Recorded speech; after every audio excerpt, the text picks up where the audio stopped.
Time to sound off, Husker Nation. This is your Real Red Reaction Show on Lincoln's KFOR. Call the show now at 402-489-1240. Welcome to it, Real Red Reaction, as Nebraska falls today to Michigan 30-27. Elijah Herbal, Jeff Moats, Justice Rohde, Chris Schmidt. We're here at Salt Mine City Brewing here on the patio. Glorious day for football. Not enough Nebraska, fellas. Too much Michigan. We'll discuss the who, what, where, and why it all went down. Numbers to get in: 489-1240, 489-1240, 800-825-5865. Can hear us, of course, YouTube, Average Joe Sports Show, and Real Red Reaction channels, KFOR Radio, Twitter, AJ Sports Radio. And guys, it was there for Nebraska, but Michigan made a very loud declaration with their lines of scrimmage today, quarter 1 through quarter 4. They are not ready to go gently into the Big Ten good night. And, man, too much Michigan, and Nebraska falls to 3-1. Impressive with what Michigan did. By my count, about 15 hurries on Dylan Raiola, 7 sacks on Dylan Raiola, and Nebraska, when it came to running the football, held to 43 yards rushing. There's some sack numbers obviously in there, but 1.4 per carry. Michigan, as they started the fourth quarter, at 12.4 per carry. That settled at 8.7. But it came down to rushing, it came down to pass rush, and it came down to Michigan making more plays than Nebraska. They made more plays, and you look back at that first quarter.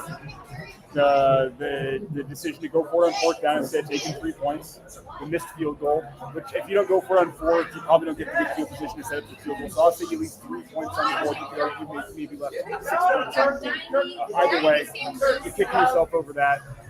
The defensive line, I think, held tough, but 3 long rushes killed you, and then that long drive in the fourth quarter killed you. Wasn't good enough. They were better than I think I expected at times. Holding serve, but Michigan with those long run plays really killed you. The pass rush for Michigan killed you. That was both a offensive tackle issue and a Dylan Raiola issue. I think he a lot of times stepped up out of clean pockets right into the waiting arms to rush. A lot of things to circle in this game. You were there at the end, couldn't get the onside kick, but a lot of missed opportunities, just missed chances. He said you're going to be kicking yourself over in the film tomorrow morning. That's the magic word, Motsy, injustice, opportunity. We came in all week talking about the chance to make a statement. You didn't tarnish yourself per se. You lost at 3 at home to a ranked team, but you had a chance to make it go the other way. Michigan just too good, Motsy. Yeah, there's no question. Both sides of the football, you look at how they performed, especially up front. And even with the pass rush, you talked about that, Elijah. That was one thing that really stood out to me today, was how Michigan's defense utilized their efficiency and their strengths in the pass rush and really threw Dylan Raiola off his game. Dylan Raiola was not himself today. And the other thing about this, too, 7 sacks were given up. 7 sacks committed by Michigan's defense on Dylan Raiola today. And I can't remember the last time I saw a Nebraska quarterback take 7 sacks in a game. It's probably been a long time, probably within the last 20 years at some point. Not sure. But that's unacceptable. And I know you've had 3 games to prepare. Granted, it was against Cincinnati, who's still a competitive team out of the Big 12. But you had Akron and you had Houston Christian that were complete blowouts. Whereas with Michigan, they played Oklahoma here just a couple of weeks ago and went down to Norman and suffered a loss there. So Michigan, to their credit, had that big game experience for this season already under their belt. They knew what to expect when they were coming into Lincoln. They took advantage of some miscues. They were able to get their pass rush going. And let's face it, on offense, the passing game wasn't too effective for them, although they had some plays there. But it was the ground attack, as you guys pointed out too, that had those big plays, those big gains for touchdowns. and that was a difference maker too. Nebraska defensively, I thought they played pretty decent for most of the game. The question, though, is what happened to the tackling ability. There were several times, especially in the second half, fellas, where Nebraska had a chance to stop Michigan on second or third down from getting that sustainability of moving the drive forward, but it was a missed tackle. What was it? Sierra Wright had a missed tackle that could have been stopped right at midfield and would have brought up a fourth down in a punting situation for Michigan, but instead the ball carrier gets past, gets the first down, drive sustained. So there's a number of things to look at here, and now you're entering Big Ten play, and you've got one game under your belt. And I'm not saying it's gut check time for this Nebraska football team. They played hard until the end, but again, a lot of things to look at. The pass rush, how you're able to handle that on the offensive line. Defensively, you got to be able to tackle the ball carrier, whoever has the ball at that point. And the other thing is too, you got to be ready to play Big Ten football. You've had 2 weeks in a row where you've blown out your opponents, and we're moving toward that possibility where schedules are going to be a little bit more competitive, to where you might not see an FCS team or another low Division I program that comes into Lincoln and plays, and picks up a paycheck, so to speak. But I think with Nebraska today, a couple of jabs thrown early by Michigan, that's what did it. I know the big Hail Mary play was big right at halftime. I thought at that point maybe that was a momentum builder. Coming out of the locker room, it was complete opposite. And you thought maybe Michigan out of the gate in the second half may sputter a little bit and Nebraska could capitalize. But unfortunately for Nebraska, it didn't turn out that way. 30-27, yeah, it's a loss. It's a close loss. Another close loss, again, to a ranked team.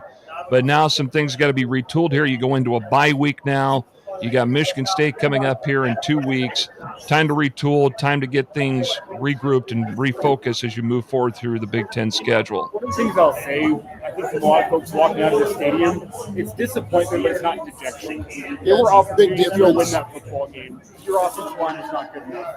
Your defense wasn't good enough. You need to make a stop when it mattered in the fourth quarter. They couldn't go and do this. Michigan drive the length of the field on you. Holding the three, but 8 minutes off the clock. That was the big deal from that drive. It wasn't Nebraska getting steamrolled by a top 25 team. It's disappointment, not dejection. You need to be better. Offensive line's where I circle even more than the defensive line in this game. Only 43 rushing yards. The way Dylan Varlo was harassed. And he wasn't great from a pocket presence point of view, but the offensive line did no favors. That's where I'm at. It's not complete dejection. It's just disappointment. This team is good. They're not great. Can they reach the goals of the college football playoff this year based on what I saw today? No. Can they go be an improved team from what they were last season? Yes, those goals are still out there in front of you. You have an October slate coming up that is doable. It's made. Well, got to get better from it. Justice, some takeaways here, and I think you nailed it, Elijah. The fact that there's a difference between Nebraska and fans leaving the stadium. Thanks. So we fixed the audio there. That was my bad. I think we can hear me now. Maybe people in the chat. Yeah, you're good. I can hear you a lot better. Fans leaving not happy in a loss, but not like, well, this team's in a whole lot of trouble. There's a little bit justice at the light at the end of the tunnel here, not to completely go lipstick pig here, but this could have been a lot worse. I thought the other thing was going to go blowout. I mean, Michigan jumped out 10-0 after you get 0 points with 2 red zone trips. We'll start there. And Justice will get back with you in a minute. He's taking a phone call, but this thing started awful for Nebraska. They clawed their way back twice from being down 10 points to nod the game up, but Michigan went boa constrictor on you. And just Michigan went Michigan. They did.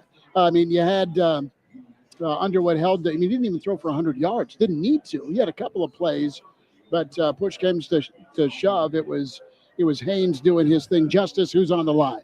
We got Tad from California on the line. Okay.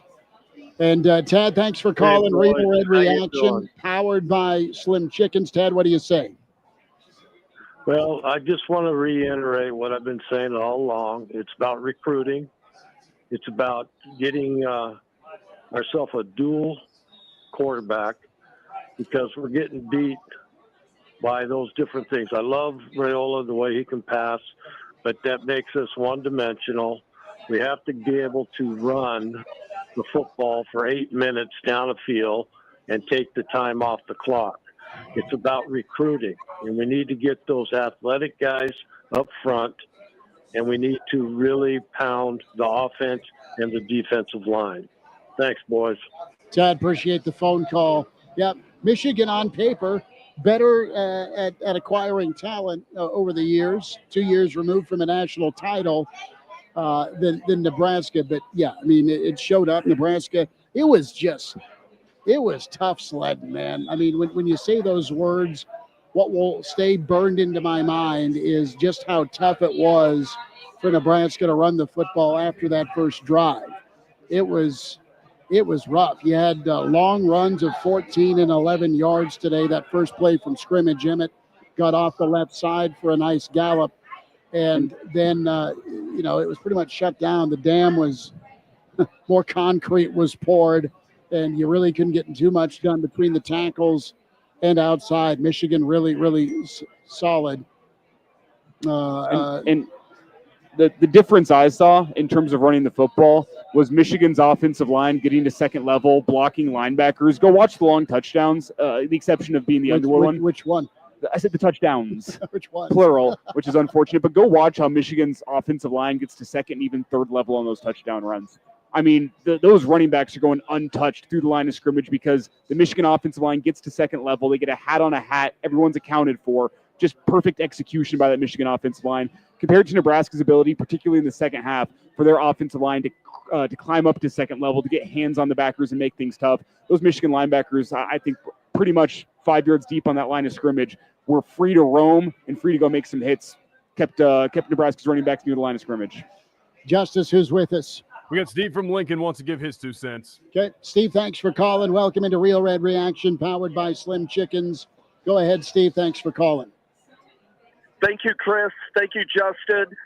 I want to say this. Number one, you guys have the best Husker show there is. Thank you much.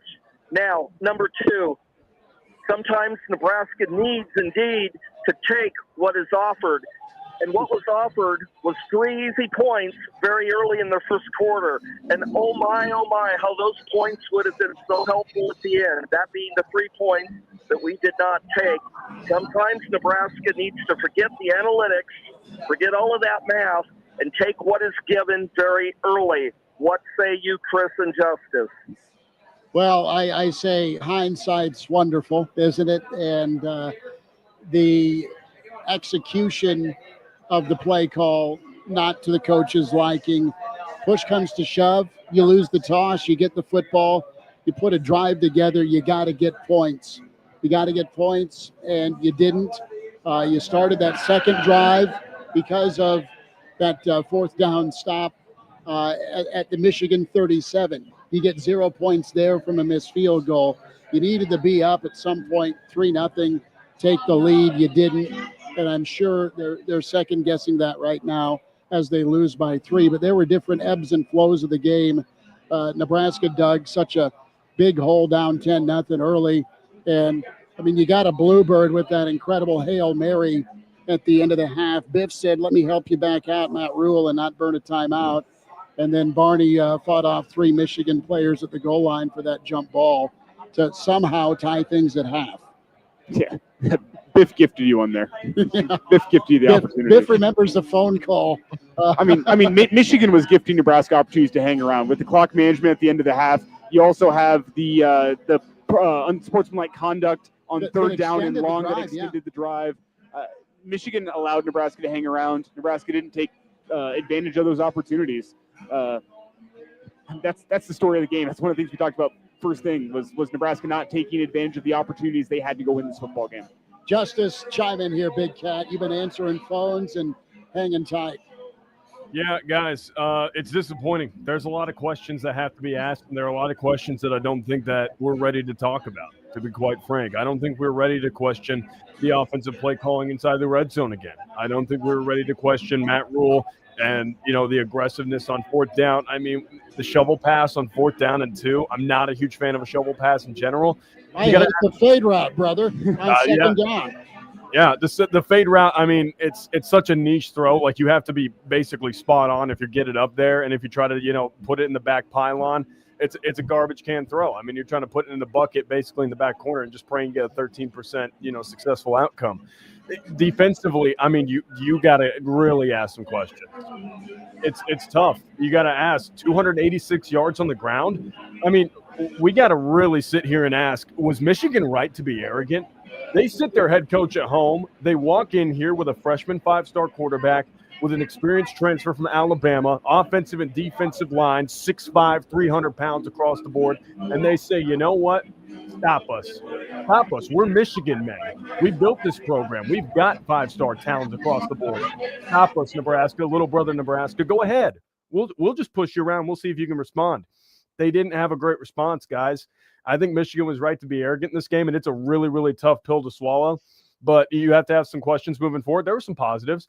Moved the ball okay through the air. It's just when you're going early in the game, Dylan's got to recognize coverage. A 5-star's got to be a 5-star at some point. Right now, he's playing like a high 3, low 4, but at some point, you got to be a difference maker. He was just okay at running the offense, and I think it's really tough to ask. Emmett ran hard, didn't have a lot to work behind. I thought the tackles were abysmal. It was really tough to get stuff going. When Gunnar Gatula and Teddy Prohaska get sandwiched and pincered in, I mean, exactly what you wanted to do to Bryce Underwood is what Michigan did to you, and that's a really, really tough pill to swallow. Well, in Michigan, fellas, getting home with 3 or 4 pass rushers, and you had a reality where, Nebraska was doing what they could to get home, a couple of blitzes. So it was just a situation where Nebraska's defense not at all as accomplished as what Michigan did or wanted to do or could do. And tackling a major problem, protection a major problem, and then the big plays. Nebraska made enough big plays in the passing game. That was big. Barney for 26, the Hail Mary for 52. I mean, Dylan made some great throws today. Dylan held onto the football too long from time to time today. 0, if anything, from the run game we've highlighted, but Nebraska, when it comes down to it, they're just not as good a football team, and knew that going in. Vegas knew that going in, and then you get downhill or you get in that hole down 7 to 10 points throughout the ball game. You're playing catch up. Decision making is problematic, and you had to play a much cleaner game. Also, when it comes to special teams, you missed a field goal. Archie was money, but you also had earned that second half. Barney fielding the ball inside the 5, inside the 3. Michigan scored every time they had a short field. They put up 2 touchdowns at the 37 and the 40-yard line, and then got another field goal. And then Freak Show bombing one from 56 to break the tie after both squads went 3 and out to start. I mean, that thing was good from 7. Oh, it was. He's like, hey, somebody false start it and try my leg. I got the stats here, fellas, really quick, and this is something that really just astounds me, considering the time of possession that Nebraska had for most of the game today. I'm looking at net yards rushing. Michigan had 286 on the ground, Nebraska 43, but Nebraska was 308 through the air, and Michigan was 105. So, I mean, this is not your typical Nebraska type offensive performance where your passing yards way outweigh your rushing yards, at least rushing wise traditionally, and that's where Nebraska's had their bread and butter, has been on the ground. But 43 rushing yards, that's all you can muster, and that's a credit to Michigan's defense today. And half of those rushing yards probably came in the first drive. That's right, and I think that's where a lot of it came from, because all of a sudden, not only was Michigan tuning in on the edges, trying to get to the passing game and utilize that pass rush against the Nebraska offense, but then they started clogging the interior there and preventing guys like Emmett Johnson, even Mosey at one point or a few times in the first half, from trying to get through the middle. They were doing everything they could to get around to the edges, and they still couldn't do it. So that's a credit to Michigan's defense for what they did today. 489-1240 to get in. Real Red Reaction, 800-825-5865. Live music and a live post-game show here at Salt Mine City Brewing Company. They're singing a little Hank Williams right now, and family tradition. Unfortunately, the tradition continues for Nebraska when it comes to ranked foes. Now 0-28, that stretches into another weekend. Michigan State. Good news is Nebraska has a chance to rest up and recalibrate. Michigan State comes to town in 2 weeks, fellas. Well, can you add 20 pounds to each defensive lineman in the next 2 weeks? Well, and listen, Nebraska got bullied for sure, but there were also just mistakes between missed tackles, guys out of their gaps, and then Nebraska wasn't clean on that side of the football, whether they got caught in a bad loop or they got caught with the eye candy.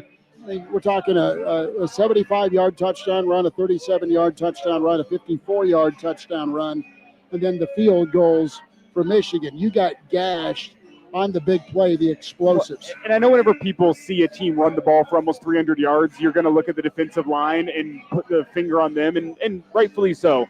That defensive line was not good enough today, but there was bad angles from the secondary, from the safeties coming downhill. There was bad tackles from the running backs, or from the linebackers, I should say, letting the running backs pick up leaky yardage. It wasn't just a defensive line issue today. It was really that entire defense being able to stop the run. So not that there isn't blame to go around with the defensive line, because some of those long touchdown plays was absolutely those guys getting washed by single blocks, and the offensive line of Michigan being able to get up to second level. We had some bad angles from safeties as well. Like stopping the run is a team effort, and Nebraska did not get the team effort it needed today. I mean, that's evident with 300 yards rushing almost. Well, I mean, you look after that first quarter, you're down 10 rip. Instead, the start, and that's where I want to kind of focus again in on. You're up 6-0. Theoretically, you're up 10-0, best case scenario. Instead, you're 0 on the board with 2 red zones. Had Michigan get the quarterback draw after an interception, also a made field goal to make it 10-0. I mean, it could have snowballed. It could have snowballed other Nebraska teams. I'm going to go a little sunshine here for 2 seconds. We'll get to some of our stream comments as well. 489-1240 to get in on Real Red Reaction. But I was wondering, all right, is it going to get really gnarly down 10-0 as you go 3 and out again? Michigan has the football. A guy that I was worried about today was Elijah Judy. And Elijah Judy kind of made the play of the first half, aside from the Hail Mary, to strip that football. Nebraska recovers. They at least go and get 3 points, fellas, to get on the board. And then you get the touchdown pass to Barney on a big 3rd down and 8. Every 3rd down in the first half, you dropped back, except for that touchdown, you got sacked. And then Michigan really brought pressure, or it turned into pressure anyway, on the 2nd downs to make it 3rd down and long. And then they just backed off. I'm anxious to hear the teaching tape from Dana Holgerson to his offensive line coach, to his quarterback, and then to his wide receiver. Dane Key, also a pretty critical play where just lost track of where he was on a scramble drill, where Dylan had about 3 plays, fellas, where he avoided a TFL, stayed alive, and made a big play downfield. That touchdown was problematic, where Key's out of bounds, and you have to settle for 3 points. The niece and nephew are here. I was wondering who that was. They don't seem too dejected. Well, no, Dad's here with a full wallet. They're ready to eat. Dad's going to the bar, and the kids are going to the candy store, and then you're going to go do one of these and hand off to Mom later. You know what? Out on the couch. I want to go back to the opening drive. You know, Nebraska looked very solid in that opening drive. You get down inside about the 10-yard line. It's 4th and 2. And then you go with what looked like, what was it, like a shovel pass or something to Lindenmeyer, and they come up short. And you begin to question, why did you go with that particular setup? instead of trying to work the edges to try to get the ball in toward the end zone. I guess that's my question for the coaching staff. What was the decision behind that play where you're 4th and 2, you're inside the 10, you have a chance to maybe sustain the drive to go 1st and goal from like 3 yards out, and why didn't you execute a play to where you could maybe try to get an opening on the edges to get it in to the end zone? I guess that's kind of my thing. The pass to Lindenmeyer, he did all he could to stretch out and pull a Jerry Taggy from the 1971 Orange Bowl to stretch across and get that first down. But it was short by what, a half a yard probably. I am surprised they didn't even bother reviewing that spot. Yeah, because he did stretch. It was close. Like it was close. It was awfully close because it looked like maybe he could have gotten it, and he was probably a half yard short. But it's hard to say. But again, I just want to know what the reasoning was behind that particular decision to go for that type of play when you're that close to either sustaining a drive or put one into the end zone. I don't know, but as Captain says here, even if you pick it up, then it's 1st and goal at the 3, and I think the implication there is what type of confidence do you have in this offense to punch it in 1st and goal from the 3? Well, that's just it. I mean, we can. Because they'd run the ball into the line of scrimmage for no gain. They'd run a fade route that would fall incomplete. They'd run it again on 3rd down. It'd be 4th and goal from the 3. Well, here's what it comes down to. With Dana, he probably, after watching them, doesn't know what the hell they're good at inside the 5. He probably doesn't trust them being able to power in and run the football in. They've showed that they've not been big enough, powerful enough to just ram it down your throat. And then you go to the air. It's a shrunk area, clearly, and it's just tough to score. So he probably doesn't know what they're good at. He's like, well, hell, let's just try the shuffle pass. The kid loves the Chiefs. Let's run. Well, how many shuffle passes did he have today? There was one where he underhand tossed the ball like he was throwing fast pitch softball. One designed to Lindenmeyer there that was stopped. But Justice, you're ready to pipe in here. But I don't know what Nebraska is great at. And on film, they showed that other defenses, and I don't know how many other defenses Nebraska will face like Michigan, as good as Michigan. But it's a situation where the better team came in, had better athletes, had better talent, and made more plays than Nebraska. Also let Nebraska hang around. Nebraska, to their credit, found a way to hang around just when you thought it was about night time until those drives, like you pointed out, Elijah, the let's go Bird 8 minutes on the clock and get a field goal to put this thing to bed. More calls from you, more reaction from you with Real Red Reaction. We're powered by Slim Chickens on KFOR, KFORnow.com. We're here at Salt Mine City Brewing, 801 R Street. And our friends at Slim Chickens hit the drive-thru on the way home. 14th and Pine Lake, 84th at Old Shady. You need yourself a dessert, something sweet after a tough one today for Nebraska. Quick timeout. More of your thoughts. We'll get to the stream. I promise you that. Bill Dolman is en route after he gets done signing autographs. And we'll be back here with more Real Red Reaction powered by Slim Chickens.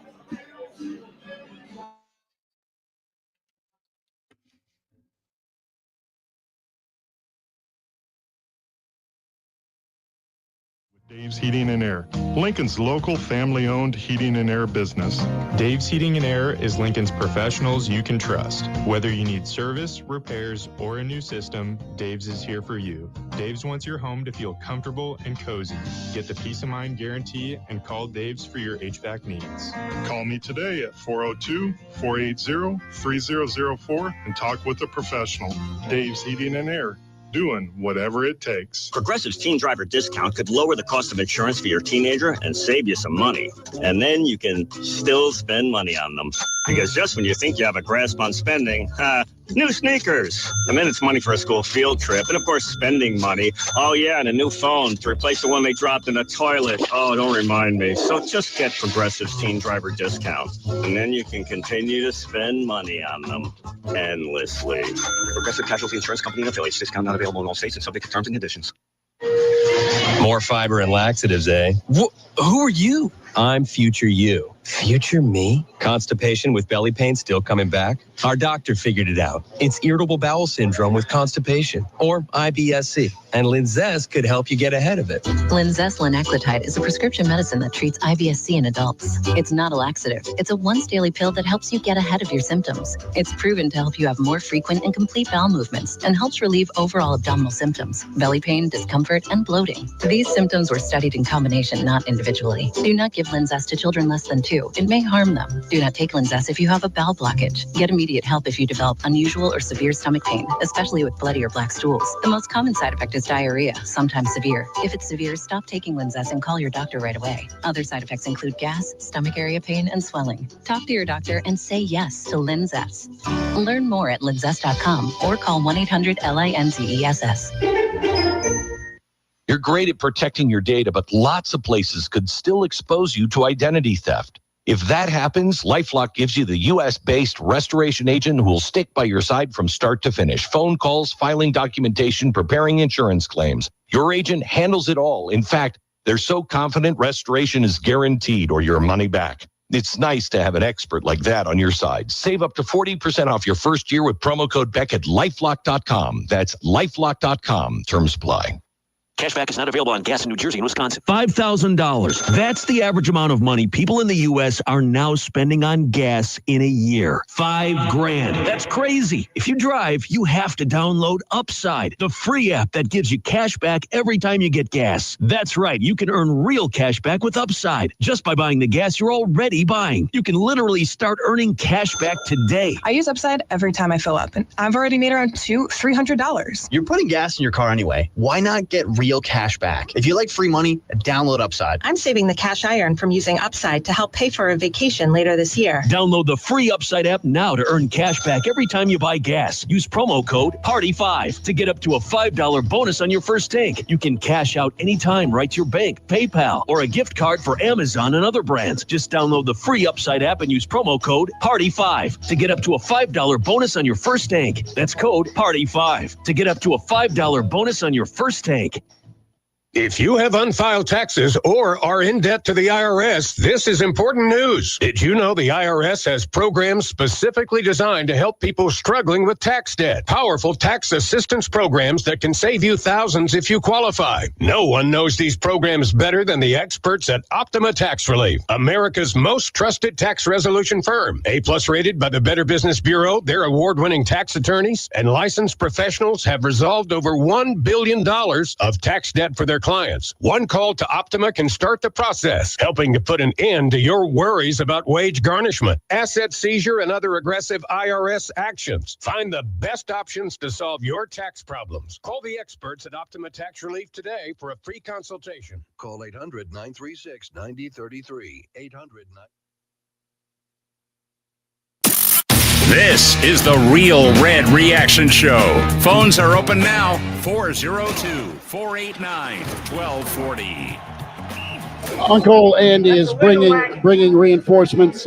Niece Ella is here, fellas, and make sure the dump button's ready for Ella. She took Nebraska money line apparently. Huskers fall today are now 3-1 on the season. 489-1240 to get in. 800-825-5865 to get in here. Jeff Moats hanging out. Justice Rohde with us. Elijah Herbold, Chris Schmidt, as we are here at Salt Mine City Brewing for Real Red Reaction, powered by Slim Chicken. Some of the comments in the stream. Jay says Tony White made the right call. Jeff Snitley, Boulder Peace Street, he says, checking in from the north 20-yard line. West Stadium cannot give up 279 on the ground and expect to win a difference in the game. Vic is in from Denver. Good to have Vic with us. Jay nails it. See what a good O-line and running back can do. Decent O-line will never be back. There's a lot of dejection. Fellas, I don't walk away from this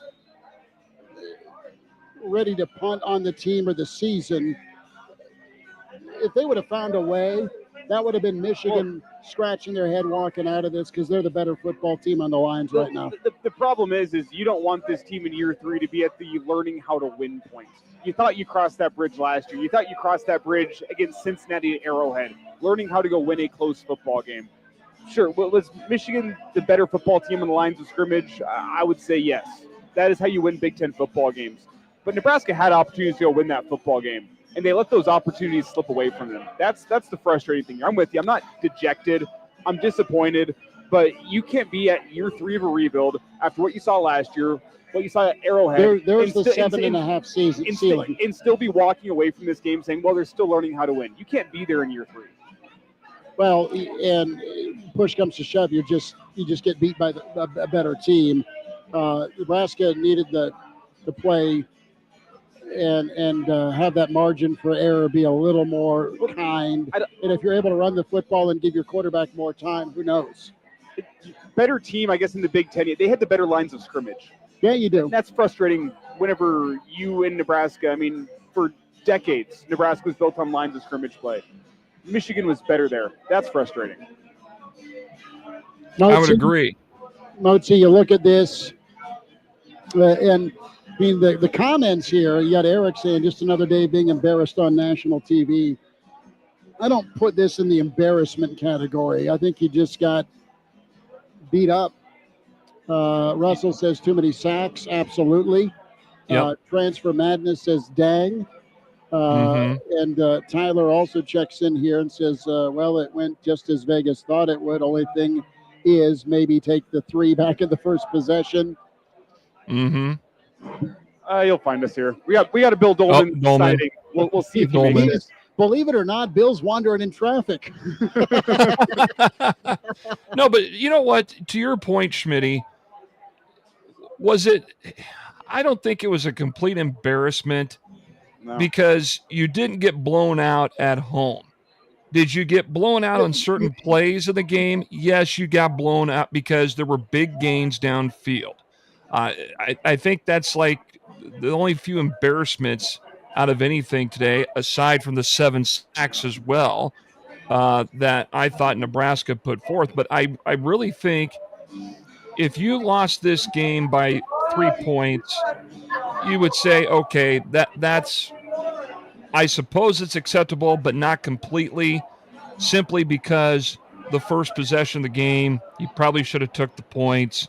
And then when you had the next chance to take the points again and you missed the field goal, that didn't help. But in essence, I think when you look at what happened early on in the game to start out, the points matter. You could have had a 30-30 ball game potentially at that point, or maybe Nebraska could have had a lead ahead at that point way before the fourth quarter. But I don't think it was a complete national television embarrassment. I think others would say otherwise. But, again, it's the first game of the conference season now.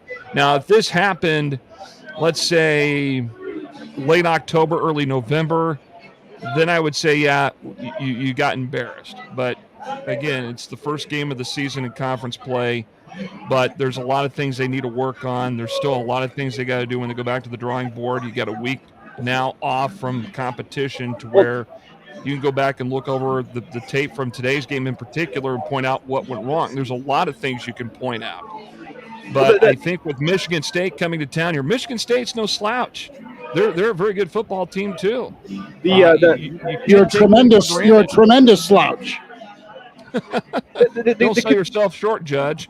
The concern, Mozi, to your point, is Nebraska can get better, but the things that beat them today are things that do not get better in the course of the season. Those are long-term issues: offensive line, defensive line play. That's true. You'll get better timing with quarterback and wide receivers. Those things get better. Tackling can get better throughout the course of the season. Getting your ass kicked as a defensive line, that is not something that gets better over the course of the season. That's the concern here. Michigan did it multiple ways. On like 3 big plays, on 3 big running plays in particular. I mean, there were a lot of them, and there were, 2 or 3 of them that were, touchdowns, that were scoring runs, where the defense just got flat out embarrassed. And there were others for big gains to sustain drives, too.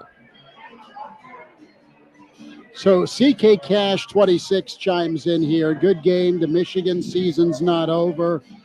Let's recoup. Lots of winnable games this year. And this isn't What's Nebraska do from this point? This isn't a season derailing win, but what it is it's a loss that defines the narrative of your season over the next 4 weeks. There's nothing on your schedule that you can do that changes the narrative around Nebraska as being not great up until USC comes to town November 1st. And maybe Maryland, after a win with Wisconsin today, maybe that changes slightly. But Michigan State, Maryland, Minnesota, Northwestern, you look at those games and you go, I don't think any of those games are going to change the national narrative of what Nebraska is. This was the opportunity you had to show Nebraska is a different football team this year. Your next opportunity comes first weekend in November whenever you play USC.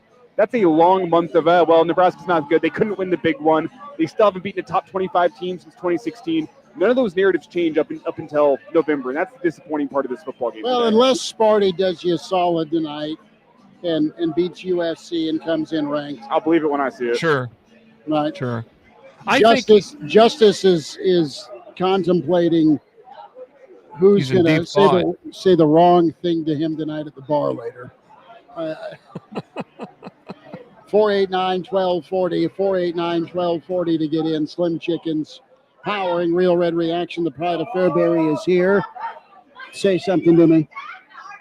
Hi, Chris. Hey, Bill. How are you? I'm doing well, thank you. You know, quite the setup. 30 to 27. Nebraska. Part of me is like, how'd they stay in this game? Part of me is like, they had their chances to win this game. And part of me is kind of like, well, this is kind of how it should have ended. I think the same score, Nebraska, Texas, 1998 was 30 to 27 in a game in which Nebraska was close to 20 to 16. Was that what it was? 19, yeah. Ricky Williams. Was that with Chris Sims at quarterback? Did they end the long home winning streak? I thought that was the Nebraska home win streak. It was 20 to 16. Well, anyway, kind of reminds me of that. Better team came in here. Better team won. Closer game than it probably should have been, but Nebraska had its chances. It was on Halloween. Not as good as the Halloween game against Colorado in '92. But my point is, the better team won, and Nebraska had a chance. But Nebraska also blew its chances. The outcome is probably what it should have been. It's disappointing, but I didn't get the sense leaving the stadium and walking over here that there's the same malaise of the last 15 plus years or so. I think most people have a resignation. Nebraska's not as good as Michigan. But I will say this. If you wanted to be in the college football playoff, you were just in the college football playoff. Right. You lost to a team that has a chance, if it continues to run the ball like it did. I don't think it has a difference maker at quarterback right now, but he's a quarterback that gives you a chance because he has a threat of the run. But in a playoff game, Nebraska lost. This was a playoff. Now we look forward to Orlando or Nashville, San Diego. I don't know where all the bowl ties are, but Nebraska's not going to the playoff this year because if Nebraska wins this game, they're in the top 25. They're going to be in the conversation. They've got Michigan State coming up. Maryland's better than most people expected. But that dream is over until next year.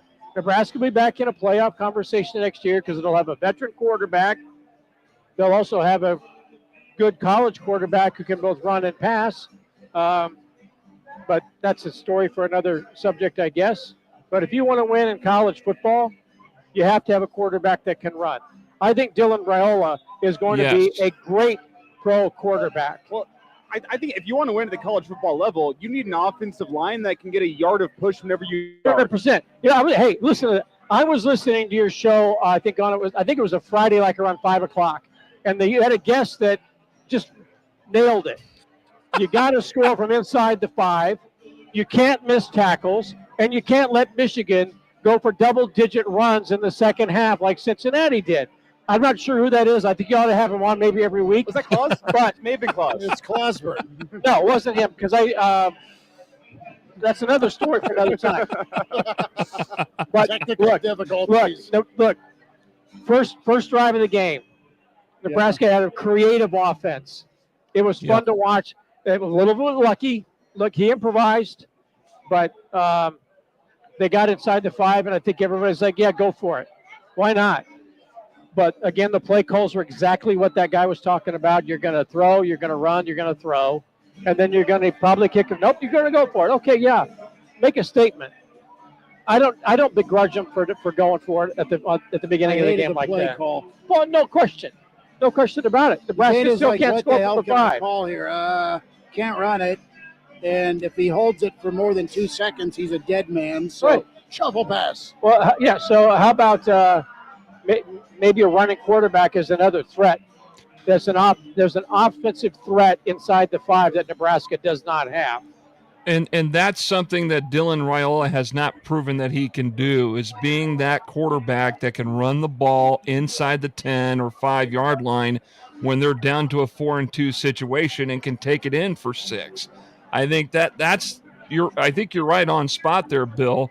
You got to have somebody that's not only just a tremendous throwing quarterback, but is capable of running that football. We've seen Dylan Raiola in situations, even in midfield, where he finds a way to get open. He'll scramble and he'll slide in like he's sliding into second base to get the first down.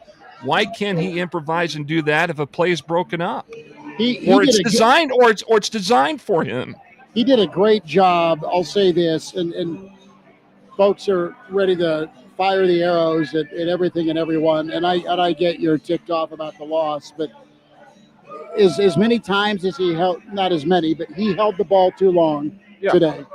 From time to time, his pocket presence was bad. I'll say he kept a few plays alive and hit some shots downfield. Dylan Raiola was the best player on your offense, but he was not as good as the stat line would indicate. That's fair. Barney showed up big. God, he was good, except for he was huge. Inside the 10 thing was an issue clearly, but he has a good argument to be the best player on your offense. But Dylan had issues with pocket presence, holding onto the football too long. I mean, there were 7 sacks today.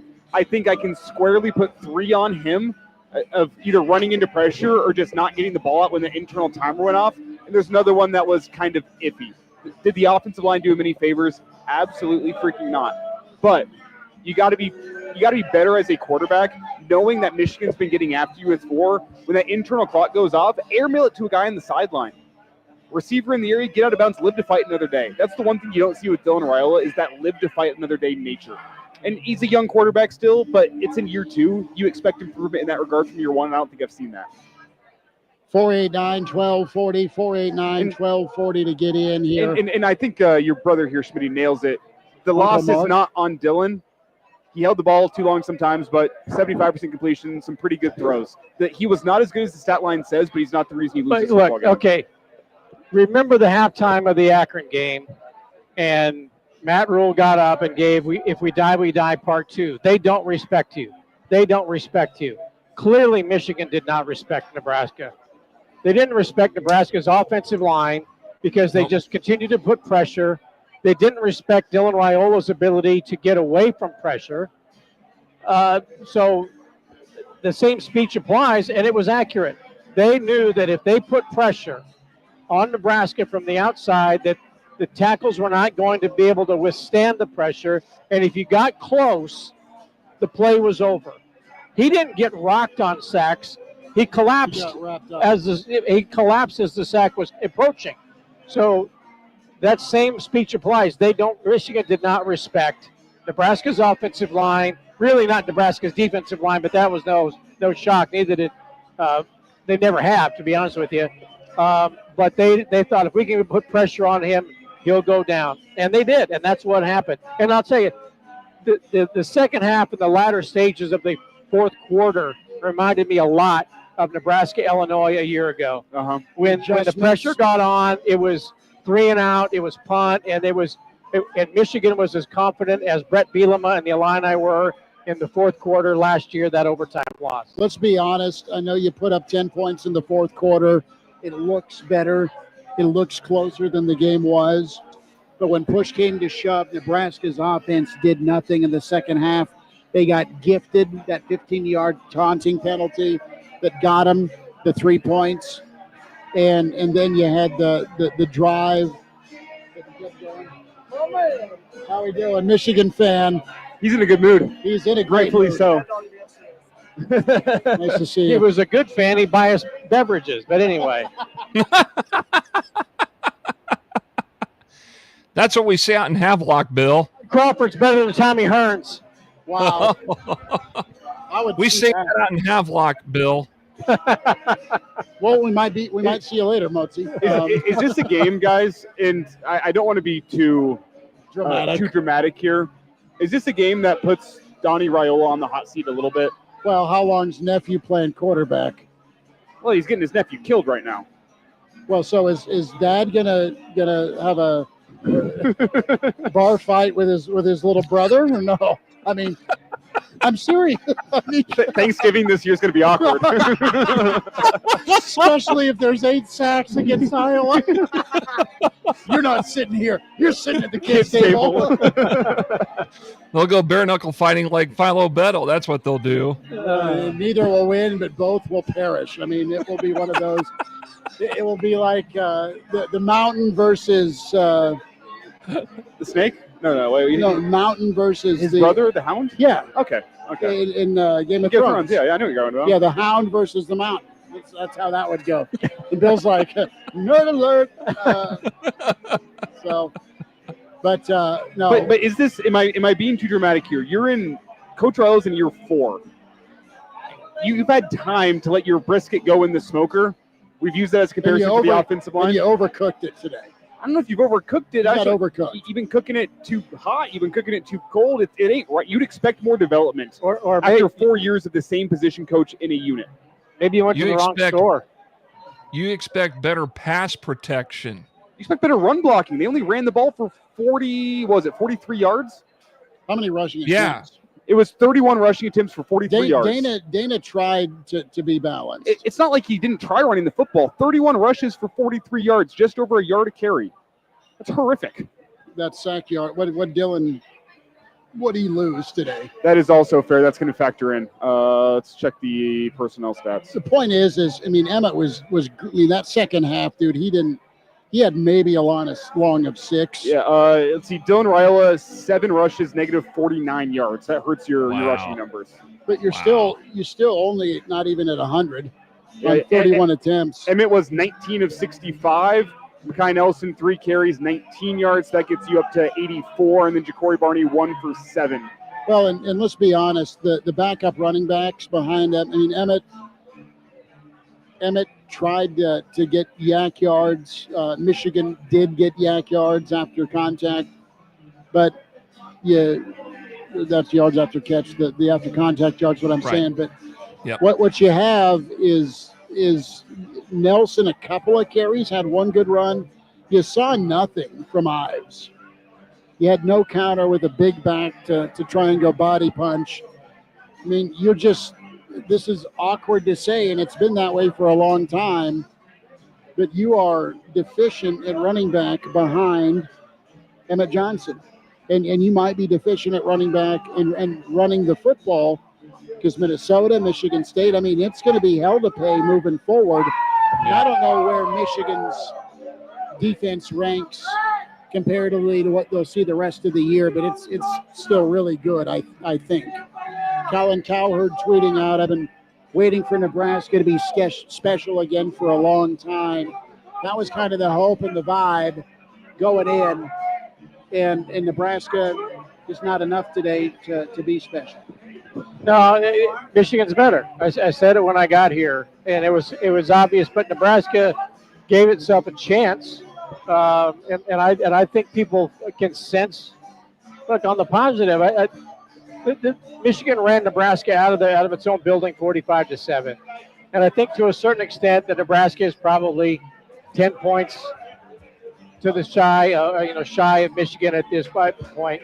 Nebraska is firmly, I believe, in the upper middle of the Big Ten. If you're going to go, the top 4, top 5, Nebraska's not there, but Nebraska's in that 5 to 10 range. But it has to get better offensive line play. It has to get better defensive line play, and it has to get more athletic from the quarterback position to give you a chance to keep plays alive. Otherwise, it's just going to be the same rinse and repeat every game. Everybody's going to try to do the same thing that Michigan did, just like Illinois did last year. Just run the ball at them. They're going to give up 8 yards per carry in the second half. Cincinnati did it. Michigan did it. That's the recipe. Put pressure on the quarterback and just outmuscle the defensive line. Look, and Nebraska's losing it. Oh, you're wonderful. You're my new best friend. The Boulder Peace Treaty coming through. Justice, there is still one beer in the fridge over at the studio. And Justice says, is let's like, take a break. Justice, Take a break now. Justice is like there was one beer left in the studio. So we're gonna, before we go, get your trigger finger ready, Justice. We're gonna try and get a little Average Joe Real Red Reaction karaoke going. Tyler, sneak in here. You wanted We're to live say on the something. radio. We're No- live on the no radio. Don't F-bombs. get us fired. Absolutely. I think we played a great game. I think Nebraska had a great game. We got some improvises to do. I think the O-line wasn't there. And I think in 2 weeks after the bye week, I think we'll come back and we'll play Michigan State, and I think we'll have a great game. Tyler, how many cocktails have we had today? Oh, we've had a lot. But since we've had a lot, the Michigan game, we lost, and I'd really like to say it was a bad loss. It was.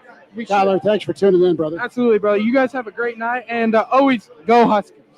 There he is. That was. I think he's got 3-4 more cocktails left in him today. Absolutely. Even though the Huskers lost, I'm here. We lose, we booze, always. But We in 2 lose. weeks, we're going to come back. And we're going to play Michigan State, and we're going to win. As always, shout out Matt Rule for being the coach he is. All right, good stuff, Tyler. There it is. Look at that. There is a the happy line. drunk after a loss. There's the line of the night. We lose, we booze. It That's used to the be line of the night. Motzi, it used to be win or lose, we booze. In recent years, it's just become we lose, we booze. We lose, we booze. I get it.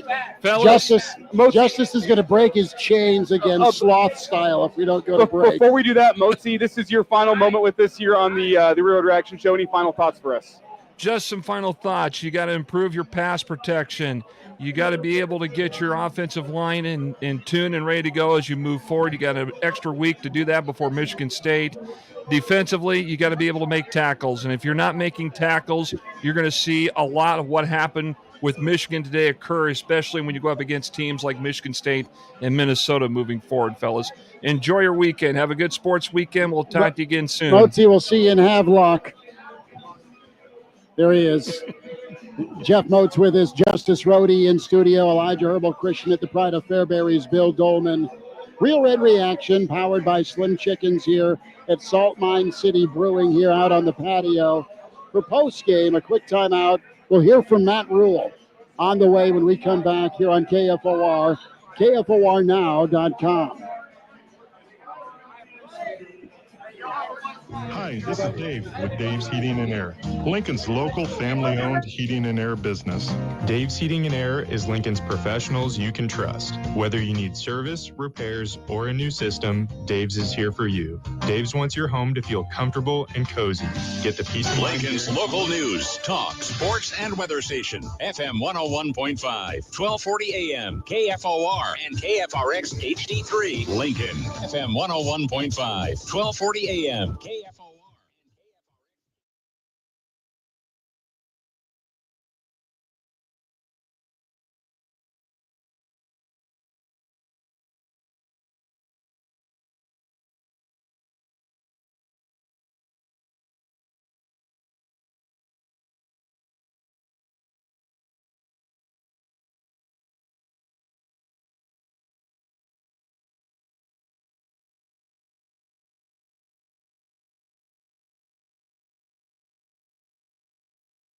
Every family is different. So when it comes to a new heating and cooling system, why not get what fits you best? Get the perfect fit with Bryant. Maybe you need higher efficiency, better humidity control, increased warranty, or all the bells and whistles. Bryant provides options in warranty, brand, comfort, and efficiency while maximizing savings.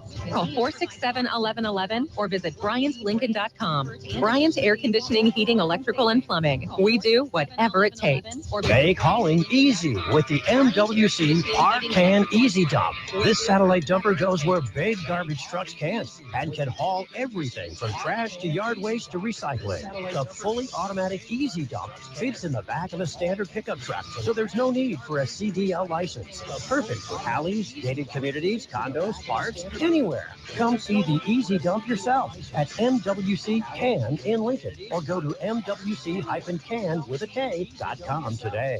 MWC Can. You got your very own handyman to help remodel your home. After 15 years of being in my home, I decided I need to refresh my home. 2 months before the project started, we looked at showers, tubs. We even sat in the tubs. It was so much fun. We looked at kitchen sinks, hardware for the bathrooms and for the kitchen. They had mirrors and toilets. Everything I needed was right in one location. The helpful man at Handyman, he pulled out so many different colors of onyx so I can choose what was going to be perfect to go in my shower, whether it was the corner pieces to hold the shampoo and body wash, and you can mix and match because everything's going to be custom. Big savings this month when you update your bathroom light, mirror, and accessories with Handyman. For the very best in bathrooms, come to Handyman under the arch on Sun Valley Boulevard, Lincoln. Handyman. For the very best in bathrooms, contact Wellman Heating and Air Conditioning now for Carrier Cool Cash rebates up to $2,100 and 0% financing for 60 months.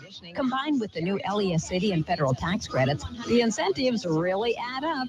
See what's possible with Wellman Heating and Air Conditioning, your local experts for total home comfort. Learn more about Carrier Cool Cash.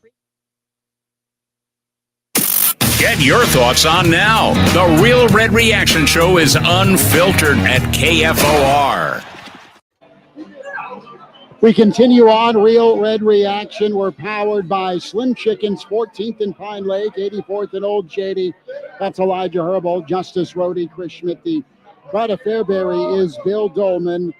And we have all the crew here. The Boulder Peace Treaty, Snitley Boys. Vic from Denver is here. Uncle Andy is here. Apparently Junior had himself a hell of a good pregame.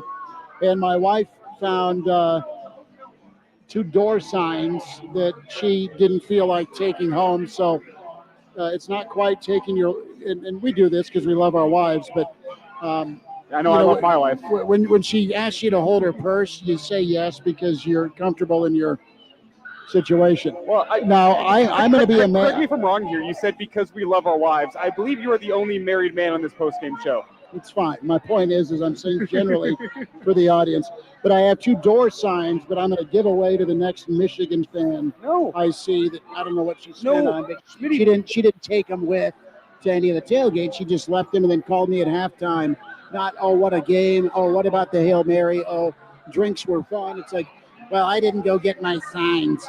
So can you please pick them up? You know what we have? We have new prizes for the Average Joe Sports Show March Madness bracket pool. That's what we have. There we go. Or we have firewood. You were going to say something, Bill. Justice is deep in thought. We will get to Matt Rule. Captain reiterating the 4th down play call. Ed Foley is on the loose in the stream chat about playing. Cole asks about RVP. And, it sounds like he had a really good week of practice, but it was rough for Nebraska in the Nebraska, how many times, just off the count, did you see Nebraska go with 4 down linemen? They had McCullough hovering as a 4th. Yeah, they kind of moved him around where he's off ball and he comes up in the line of scrimmage. There's a lot of first downs. I think they had 4. I'll have to go back. That'll be part of my rewatch. Yep. Sir Eddie checks in, says respectable score, good effort, long ways to go. Both lines not very good. Bill and Justice, I want to ask you first, Justice. As you look at Nebraska's offensive and defensive line, because that's the focus right now, where do you gauge them? Michigan's quite a comparison for sure. But as you look at the rest of the schedule, let's do some projecting. Vegas says 7.5. After what I saw today, they're going to face an Iowa squad. They're going to face a USC squad. They're going to face maybe Michigan State. There's no slouches in this league. is there still time for the lines to get better? Typically, teams get better as the year goes on. We just don't know how high the ceiling is. Yeah, and I think when you really take a look at the schedule, they may have a little bit of time. They got a couple of bye weeks, but you better grow up fast. This is big boy college football. You don't have time. Your time was in the offseason. Your time was when you were getting in there 2 days with Corey Campbell lifting iron and trying to, get through, the weight program and, the training table. They've got these great facilities. They've got the training table, a strength and conditioning program with Corey Campbell. Your work was supposed to be done in the offseason.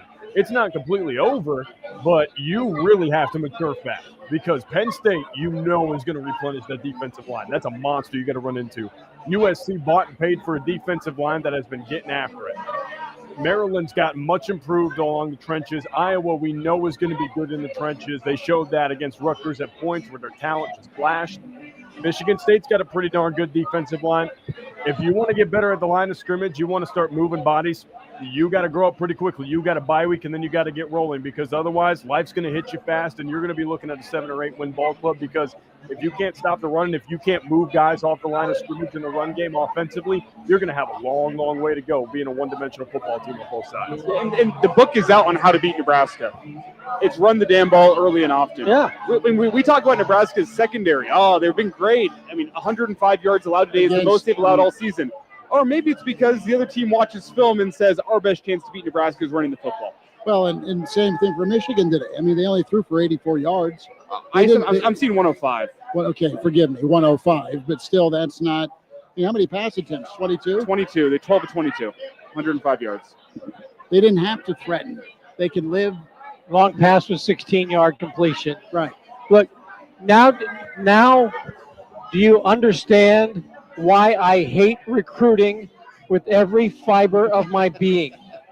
Okay? Everybody's got the jar on next to their computer, waiting to see who the next overhyped offensive line, defensive, who recruit is, whatever it's going to be. Yes, I think Bryce Underwood's a great player. I think Dylan Raiola is a great player, all that. But when everybody gets so hyped with stars and you take trucks out and do all these things and you're sold, you are sold that this is the missing piece. And we are 2 years away from some of these people who are so hyped up and people are jacked that you got them. And look, I'm happy they're here. I'm happy they chose the University of Nebraska. But you have no idea how good a high school player is going to be transitioning from high school to college. And in some of the cases, it's 3 years of development, especially along the offensive line. Okay? So, look, Gunnar Gatula got trial by fire last year. He was overmatched today. Elijah Pritchett, we got the savior from Alabama coming in. I barely saw him on the field. He jumped off sides. Other than a jump. Teddy Prohaska, God love him. One of my favorite Huskers of all time, who will be great in this business one day. But he got blown up at times on the other side. So all people get so excited about who committed and all the platitudes that they get from recruiting analysts who once they sign on the dotted line and recruiting day is over, they're looking to the next round, the next batch of guys. That's not to say that some recruits aren't worth the hype. I get that. But sometimes they're not, and you have to wait to develop, see how they're going to develop in college. And right now, Nebraska is in a severe developmental phase with all of those hyped recruits along the offensive line. We thought maybe they'd be ready now, and they're not. Rick's had a truck parked outside of his high school 2 years ago.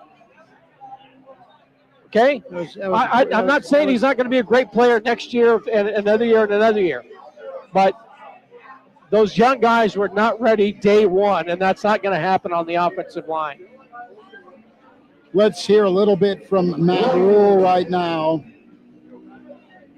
I'll say this real quick before we get to Rule. Dane Key was held in check today. He had that touchdown that was wiped off because he got lost. Isaiah Hunter also held in check. We didn't mention this. With Isaiah Hunter in the back of the end zone, hey, maybe don't paint the part of the end zone that's not inbounds red the same as your end zone is painted red. Isaiah Hunter had no idea he had even stepped out of bounds. 100%.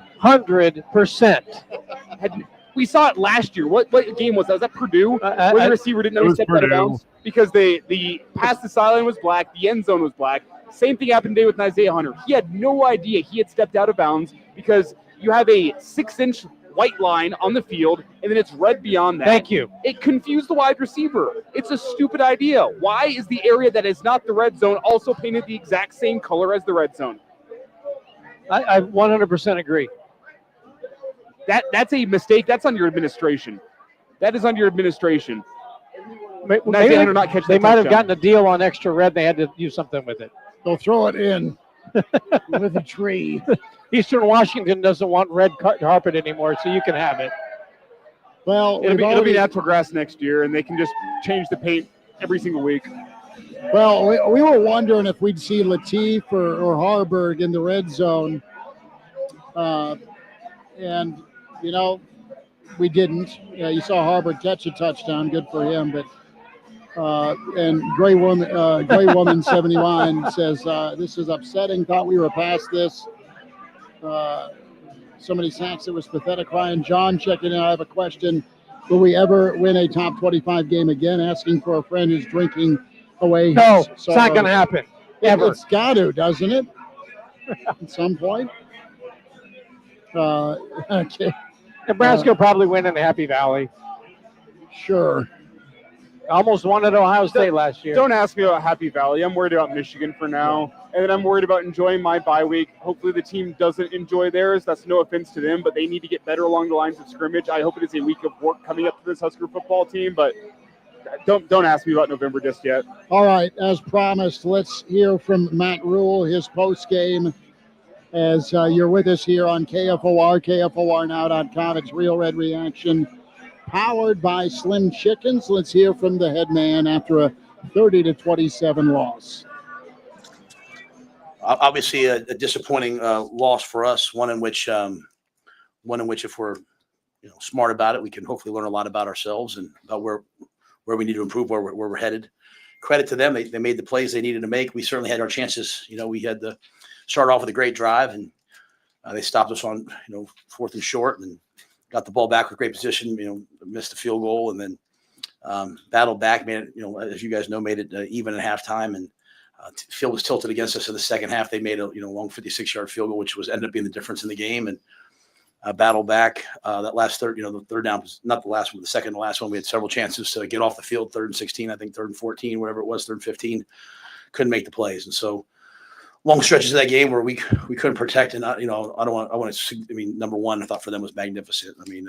Barsham was he was a handful, and thought we settled down as it went on and protected better for a while, but still some key moments where it wasn't good enough. And then obviously the run game for them, 2 plays in the first half, but just too many big plays to win a football game like that. So we battled. Appreciate the effort of the guys, but wasn't good enough.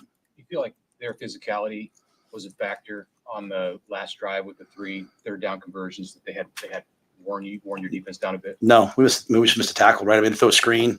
They checked to a sprint out on third. We got them to the third down because before that, I think they were like 1 of whatever on third down. Got them in 3rd and 3. They saw the blitz. They looked to the sideline. They check. They run the sprint out. Pick route. So we just have to tackle it. Then they ran a screen. They saw the blitz again. They ran a screen. John was being really aggressive, and we're 1-on-1 in the open field. So those missed tackles to me weren't necessarily about physicality as much as they were. Their guy made a play in space, and we have to make that play. And then the 3rd and 15, they got him down in the red zone, got him down into field goal range. I thought was they just made a good check and made blocks. We have to make a tackle there. I thought we showed good physicality, obviously inside the 5. Right, they had 1st and goal inside the 5, and the guys stopped them. So it's going to be really easy to say like, oh, it was the D line. There's plays where the safety's 1-on-1, he missed the tackle. We just got Haynes is an excellent back. I have utmost respect for him. He made the plays that you have to make to win those games. You look at what he did. He had 3 catches. He had all the carries. They couldn't throw the ball against us very well, but they certainly made the explosive run plays, and that's a factor of the entire defense. On the quarterback draw and then the 54-yard touchdown, was it bust there, alignment issues? No, we're in quarters. They go to quarterback draw. We have line movement, take away the empty draw. Someone has to get off and make a tackle. It's a tough play. It's a tough play against that. But if you're getting 5 wides and you run quarterback draw, it's going to be a tough play. You need a D lineman to make a play.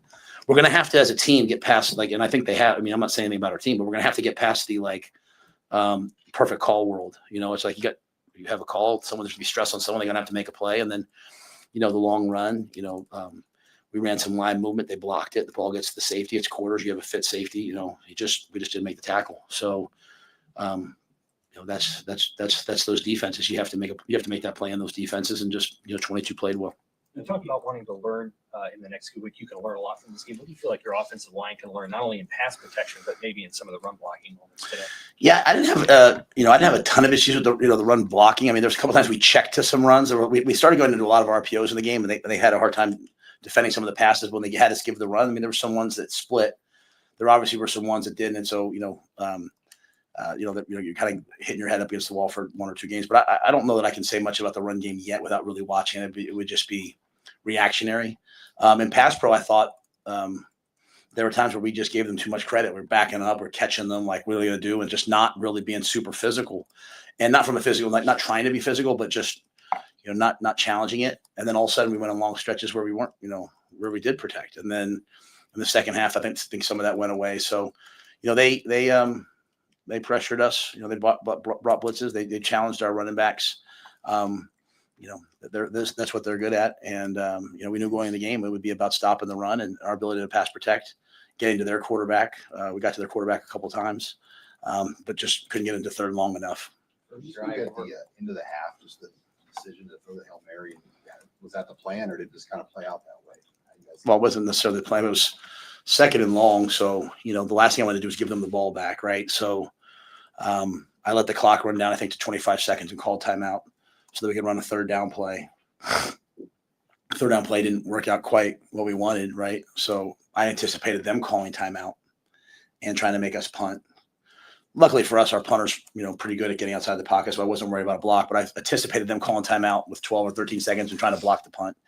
When they didn't do that, I let the clock run down to 1 and called timeout and said, throw the Hail Mary. So, the only thing to me about this game I didn't want to do is have any regrets of, we didn't try. We didn't try to play. I didn't want to go out there and play close. Now, when you're in the RPO world, sometimes like you're handing off, then you're handing off a second time, and you're like, daggum, we really wanted to throw the ball there. But yeah, that was just hey, we're going to take our shot, and it worked out. So, again, once all the sadness dissipates on our end, there'll be a lot of things to build on in terms of, plays like that, plays where we jumped up and made a play. And those are the building blocks of hopefully getting to where we want to get to. Is that really what's in your mind on the fourth down, on the first possession? Is just, try, like you said, don't leave. Well, the analytics, are overwhelmingly, analytics are 4th and 3 is a go, 4th and 4 you should go. So it's not even close, right? If you want to beat Michigan, you're gonna have to get those plays, right? We're gonna have to get those plays. I thought it was a good. We ran a speed sweep with a quarterback read. You have 3 options there. It's kind of the same thing we did at the end, right? We just twice 4th and 1, and then at the goal line we're running RPOs. It's not. It's just we're not gonna trick our way into things. You got to play. You got to make the plays, right? So it's just like we're gonna give our guys a chance to make the play. On that one, unfortunately, we didn't. But then they punted the ball right back to us. We had the ball at the 30-yard line. So, similar to some of the things we talked about, right? Inside the 5, right? Like things we have to be better at. But at the same time, there were other times we did make the plays, the Hail Mary, the plays at the end. Heinrich's play at the end. So, but yeah, there's a lot of analytics that goes into it, and it's analytics tell you to be really, really, really aggressive. To be honest with you. Sometimes when it comes to sacks, it's not always the offensive line's fault. You mentioned the running back missing something, or maybe the quarterback holding on too long. Do you feel like you need to remind fans that, hey, it's not all on the offensive line, because Nebraska fans, they tend to blame the offensive line a lot? Yeah, I think the fans should. Fans were elite today. It was an amazing crowd. I think, the last thing I have a right to do right now is say anything. There was too much pressure on the quarterbacks, too much sacks. Yeah, I would say it's always a function of everything, but at the end of the day, they overwhelmed us some at times. I did feel like, though, the field got tilted against us a little bit in the second half. I did feel like we kind of progressed a little bit there. At the end of the first half, we moved the ball in the third quarter. So I'll have to go back and look at it. Again, I think number one for them is, he was an inside linebacker. They moved after the last game to outside backer, and I thought he was, dominant last week. I think he's a dominant player. But there'll be a lot for us to learn from. But yeah, our fans are elite. They'll be back out here in 2 weeks when we play Michigan State. We'll have to just learn from this. You mentioned the field is so good. How critical was the sequence? Barney was one of your best players today, but he fielded that one at the 2, and it kind of changed the field there. Yeah, I mean, we don't want him to field that one at the 2. We also filled the one off the bounce and changed the field with the field position. He had another one later that I thought he was about to step out of. So, he'll be the first to tell you I wish I wouldn't have caught it there, but we still had some plays there where he could have knocked it out. And then I thought Archie did an unbelievable job of spinning the field as best he could. Even the one time they got one or two first downs, they make that long field goal. So, we just have to make another play or two. I mean, honestly, it sounds boring, but step out of one, make a tackle here, and all of a sudden the game changes. And that's, you go back and forth in a Big Ten game like that. I mean, it ends up 30-27. It's, get the onside kick. You could have told me we were going to go down and score. I mean, the way we were playing. So, you just have to make one or two more plays. Did you think that the Hail Mary to tie it at halftime was going to give you a big momentum boost coming out in the second half? Yeah, but I think our guys were emotionally very invested in it. It wasn't like a lack of effort. I thought, they had the quarterback run, right, which is a good run, and someone has to get off and make a great elite play. We covered them all day, right? I mean, there was no big plays in the passing game, so we did that well. We had to make a couple more tackles in the run game. I mean, it's a big time back, and he hurt us. We can't walk away from that. I thought when it got even, but still the issues are the issues, right? Like, hey, we're having a hard time protecting the pocket. We're having a hard time stopping the run in all areas. So, I was just going to get to halftime and say, hey, what do we do? I mean, even at the end, we had 3 or 4 third downs, right? So I don't know, would they finish on third down? I think 3 of them were on the last drive, right? And 3 of them were third and long. So you make one of those plays, the game changes. And so, but we didn't. And so we just moved forward. But yeah, I thought, at the end of the day, like we're playing to win. So we took our shot at that play, and it worked. Coach, you think, obviously not the result, but you think this team has grown, and you like where you guys are at? I mean, I don't like where we're at right now. I feel like someone, hit me with a hammer right now. I mean, I wanted to win the football game, and I thought we would win the football game. It's like anything else. There's things that we're exposed that have to be improved, or we won't be the team that we want to be. There's other things that I thought were excellent, and so it just, it's just going back and methodically the same process, the same approach we had after games we've won, lost, the games we've won. I told the team, like, I watched Georgia, Tennessee, and Georgia beat Tennessee last week. A game Tennessee probably should have won. I didn't leave saying like, oh, Tennessee's done. I mean, it's just, hey, we're gonna have to improve this and improve that, and ascend from there. So I'm sure we're disappointed, but you know what? We're gonna play a bunch more games. So we'll get back to work. And like I said, I thought the guys, they competed. The other team competed as well. Michigan competed as well. So I thought that was a good Big Ten football game. Just we came out on the wrong end of it.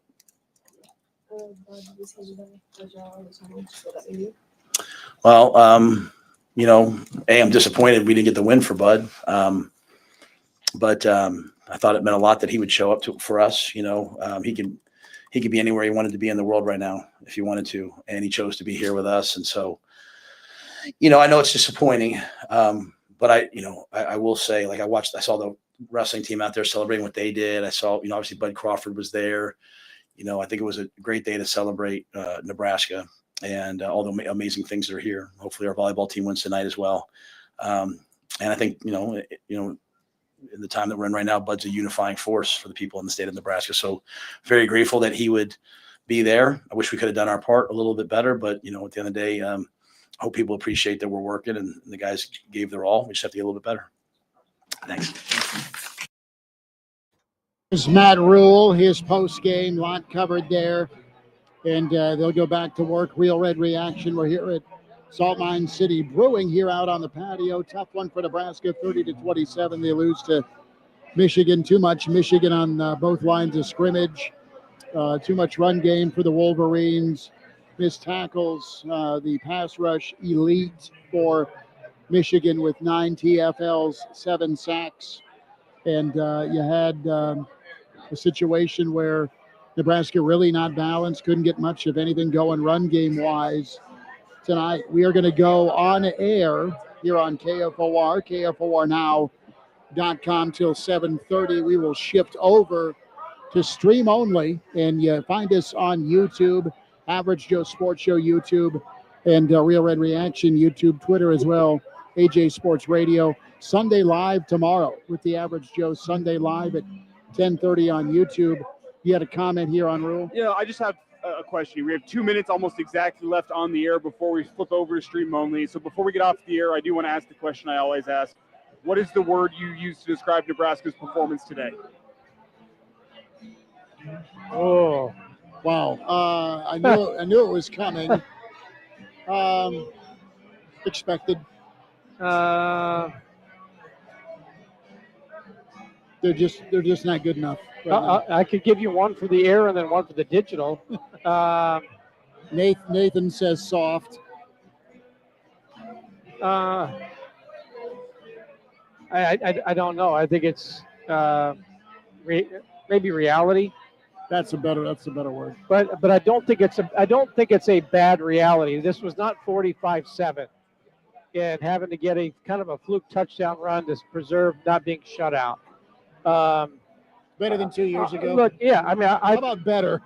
Look, I think it's reality. I think Nebraska is probably 2 scores, behind Michigan, and they were fortunate to be in the game at the end and lose it by 3. But I think that there is a reality where the program is, which is why I think it's upper division of the Big Ten. It's just not the upper echelon of the Big Ten. Justice, what say you? I think it's just lackadaisical. I think despite the score, I think they got physically dominated, and that never looks good. Never looks good. Justice, good work, lackadaisical. Elijah? I was going to say ice bag, because that's where your lines of scrimmage are going to need in the next couple days. Michigan is going to force them to be black and blue. They physically exerted themselves. Nebraska had areas where I'm not upset, but you're going to need to pull out the ice bag for the offensive line and defensive line. Long ways to go. Ice up is what we'll leave you with. Stick with us here on the stream. Thanks for tuning in on KFOR. Thanks to Slim Chickens.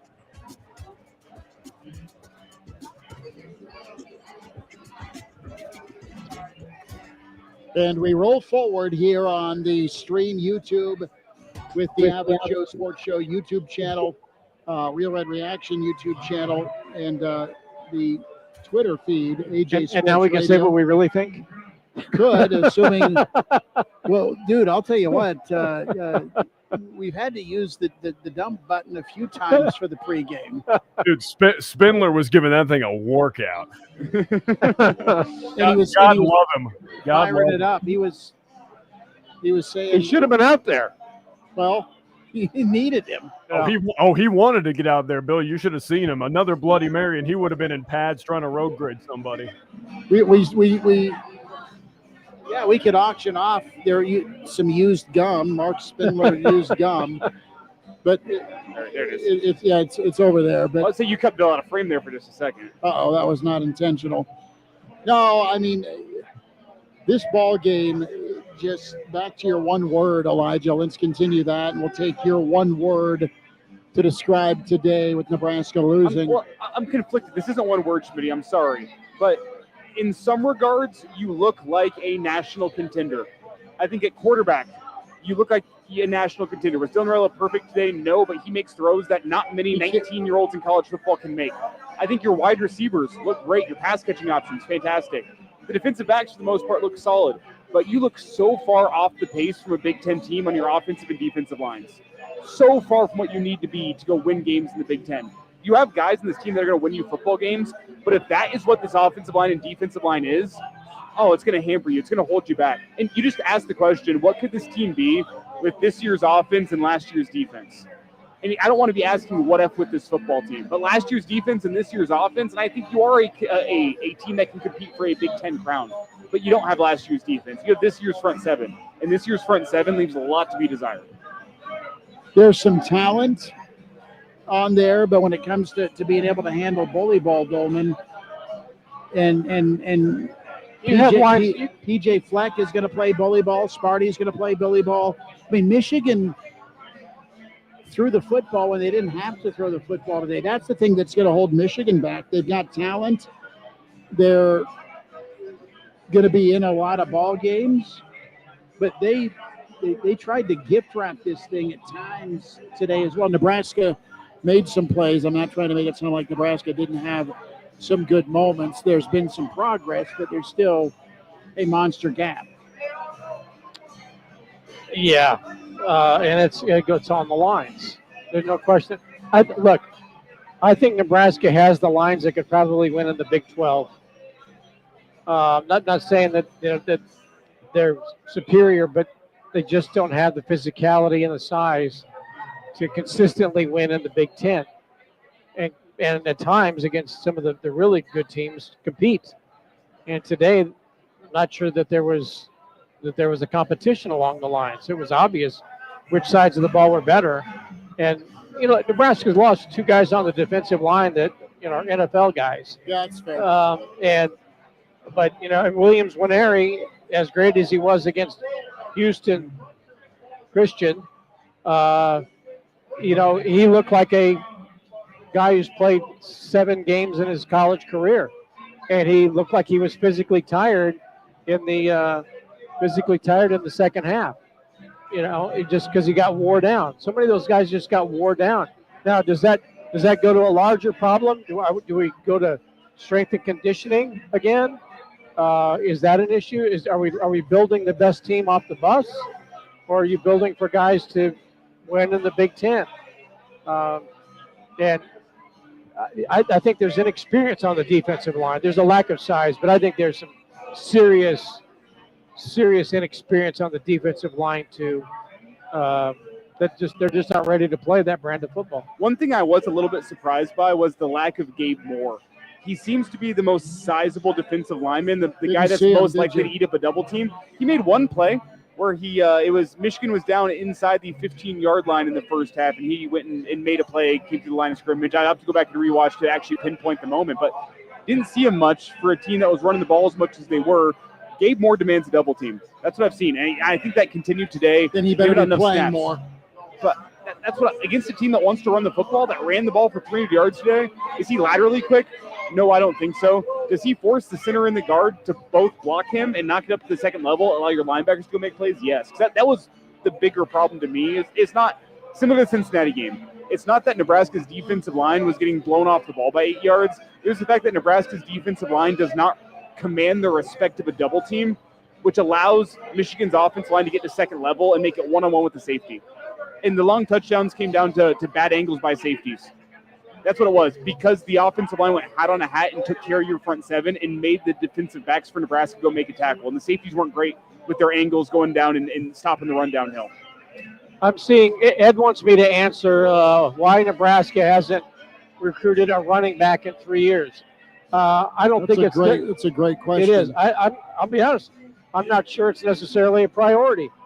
Now they got the kid out of St. Louis that, again, everybody said this is a 4 to 5 star type running back, that this is the perfect guy for Nebraska, and if they get him, he can be a difference maker. And by all accounts, he came in not understanding the difference between playing high school football in St. Louis and playing college football at Nebraska. And apparently he's injured, but and he's overweight. Okay, that's what I'm saying. Not understanding that it's a different level of commitment to play at the level of the Big Ten. But everybody wanted him. That's the guy Nebraska needed. Now, Dowdell left. I get it. And I'm not sure that he was necessarily the answer coming from Oregon, but he was a physical runner, and I don't think he was necessarily intimidated by the stage. They went after the kid from Creighton Prep that went to North Dakota, and they didn't want to invest. Yeah, Marty Brown. They didn't want to invest. And it comes down to Cal, who's a program on the rise, and it came to Miami. Okay, kid grew up in Omaha. I think I'd like to give Miami a shot. So they struck out on that one. Is he a difference maker? I don't know. But I'm not sure that you see recruiting running backs being the priority, because you have Dylan Raiola, the 5-star quarterback that everybody wanted, not just fans, but Ohio State, Georgia, UCLA, Oregon. And then you invest in the receivers that are going to help him in his game. Dane Key, Hunter, Clark, whatever. So is that where Nebraska wants to invest its NIL dollars and its heating and air conditioning company dollars? I'm not quite sure that that's the case. So my answer to you, Ed, is I'm not sure that running back is a priority. It needs to be. And the other, You got to be able to do it too. Look, I believe I'm an old school guy. Running backs are even better when they've got a great fullback ahead of them blocking. Ask Mike Rozier, ask Amon Green, ask Ken Clark, ask any of the great running backs. I know Ken Clark, I got that. But you get my point. When Nebraska was running the option and had a fullback that could smash the hole and create a little extra space, those guys had the ability to get to the second level because they had somebody out there leading the way. So running backs are only as good as I shouldn't say only as good, some are special, as the blockers ahead of them. And when Nebraska had great fullbacks, they had great running backs.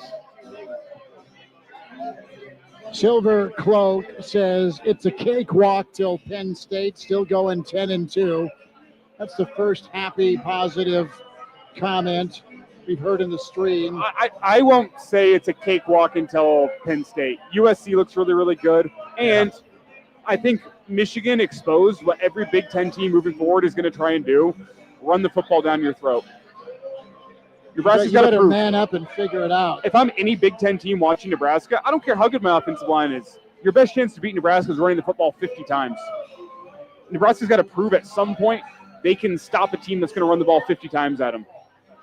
That's a big concern. It's the Big Ten. That's what the Big Ten is built on. It's not intramurals, brother. It's what Illinois exposed Nebraska last year. Ryan is seconding the positive comments in the stream here on Real Red Reaction After Dark. Positive comment. We have a good schedule remaining, allegedly. CP 100% says you are all weak. I'm looking for Niedermeyer to say that to me. You're weak and worthless. Drop and give me 20. More comments. So, Justice, what's up? No, I was just going to ask, guys, Rule promised that this was going to be a physical football team. He was going to get back to the roots of what Nebraska football was. Dominant in the line of scrimmage from the both offensive and defensive portion of it. They were going to be a possession team, and they were going to be able to stretch the field when they wanted to, right? They were going to be good on special teams, physical, and they were going to be able to stop the run and pound the rock when they wanted to. Guys, this is a spread it out, pass-first style of football offensively and defensively. It's built from the back forward. That may work in a lot of different conferences, but in the Big Ten, it is so hard to be good as a passing team when everybody else is built from the trenches back.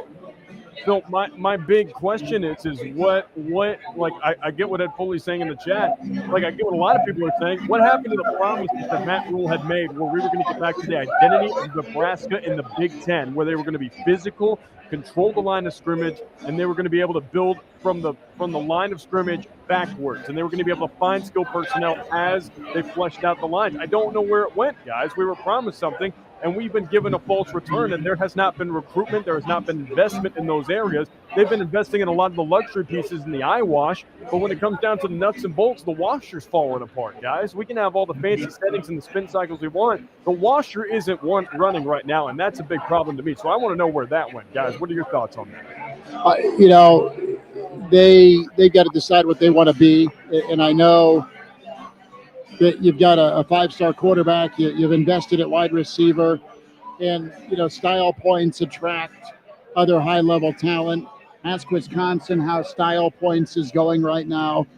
As Loxley dropped the nuke in Madtown, that place is out of beer right now at 7:40 Central Time. Do you think Luke Fickle's already packing up his house?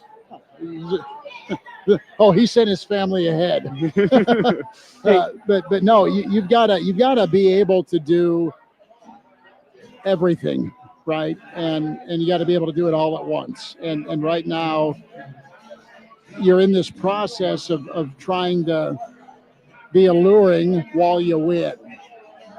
And right now, you just, when push comes to shove, do you get beat up in the bar, or do you get out of the guy's way?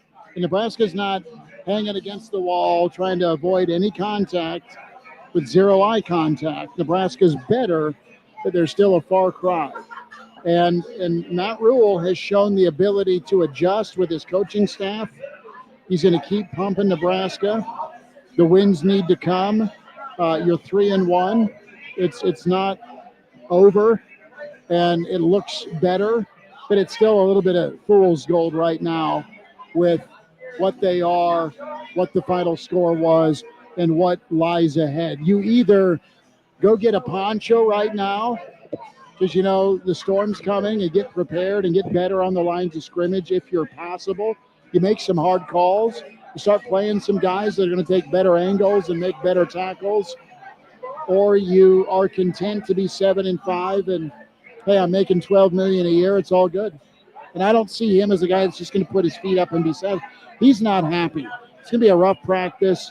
They're not going to put him out like a cool on my floor after this loss. You got to be very delicate here with how you say, but the message can't waver, not good enough. But to flip this around here, you can be not good enough and you can demand a lot of practice. All the reports that we've heard out of practice this week is that the defensive line was getting after it. They were physical. They didn't want to get walked all over by Michigan. 285 yards later on the ground. What's your response? Yep. How do you get better in that regard? They got rolled up by Michigan. There was 3 monster run plays that accounted for over 60% of those yards. If Michigan on 3rd and 3 wanted to run the football, they could have gotten it. Michigan's just elite on the offensive line, and at least they were today. I don't know. They were down 2 starting guards, for God's sake. So there's that. No, you just the small and fast defense is great when it works, but if someone wants just to size you up and man you up, you're in trouble. And you've got 3 more teams on the schedule this year, Justice, that are going to try and do that to you. Absolutely. And I don't want to sound like I'm just pushing the panic button and bailing on the season. No, you're just being real that there's other problems on the schedule. Absolutely. And when you look at it, you got to say, listen, Nebraska's a good program. Matt Rule's turned them into a good program. You found out today what an elite program looks like. That even in a down year where people are going, oh, freshman quarterback, they're missing a lot on the line. Their defense, we don't know what they are. They came out and they proved that they're an elite program because they have a fundamental identity. I'm not bailing on Nebraska's season. You know, there is still a chance for this team to recover and do great things this season if they so choose, right? But it ultimately comes down to you walked on the field with an elite program that has culture, that has recruited at a high level for a number of years now, and they walked onto the field and they showed it today. And you know what? Nebraska hung around. They just kept punching, and in the end, the decision went Michigan's way, right? They were outboxed, they were outpointed, and at points they were outstyled. You know, they were just out toughed in the corner. Michigan got them in the corners at points and roughed them up on the body. There, like you said, Schmitty, there are points this season where that fast, flying, physical defense is absolutely going to cause teams fits. They are going to do a lot of damage to UCLA. I firmly believe that. They can put a curtain on Michigan State off a bye week if they want to. They could give Malik Washington fits if they so choose. It's all about how does this team respond now? Where does the mentality flip going into the bye week?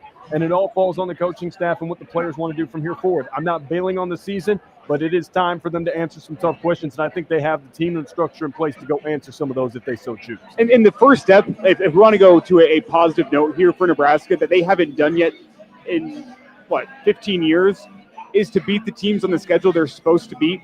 I still think this team is good enough to go and beat the teams that they're supposed to beat. And you're disappointed after this game because of the way it looked. I think you knew going in it was going to be a hell of a tough game. Bad matchup for you, for sure. Look, but you're still good enough to beat the teams you should beat. And if you can beat the teams you should beat, you can get to the end of the season at 9-3 and say, you know what, it's a step forward. But what's going to kill Nebraska is the fact that they are still not good enough in the things that you need to do to go win in the Big Ten. Offensive line, defensive line, playing buttoned-up, clean football, keeping your quarterback safe. Look, not every team in the Big Ten is a prototypical Big Ten team, right? Ohio State, Penn State, Michigan, Iowa. Northwestern still likes to be physical with its offensive line. They just don't have enough, but there's a Big Ten type mentality. Michigan State, black and blue type football. Not everybody else is that way. Oregon is an anomaly. We can all understand that. But not every team is 3 yards, 4 yards, run it all the time, throw 15 times, and win games 24 to 17 or 10.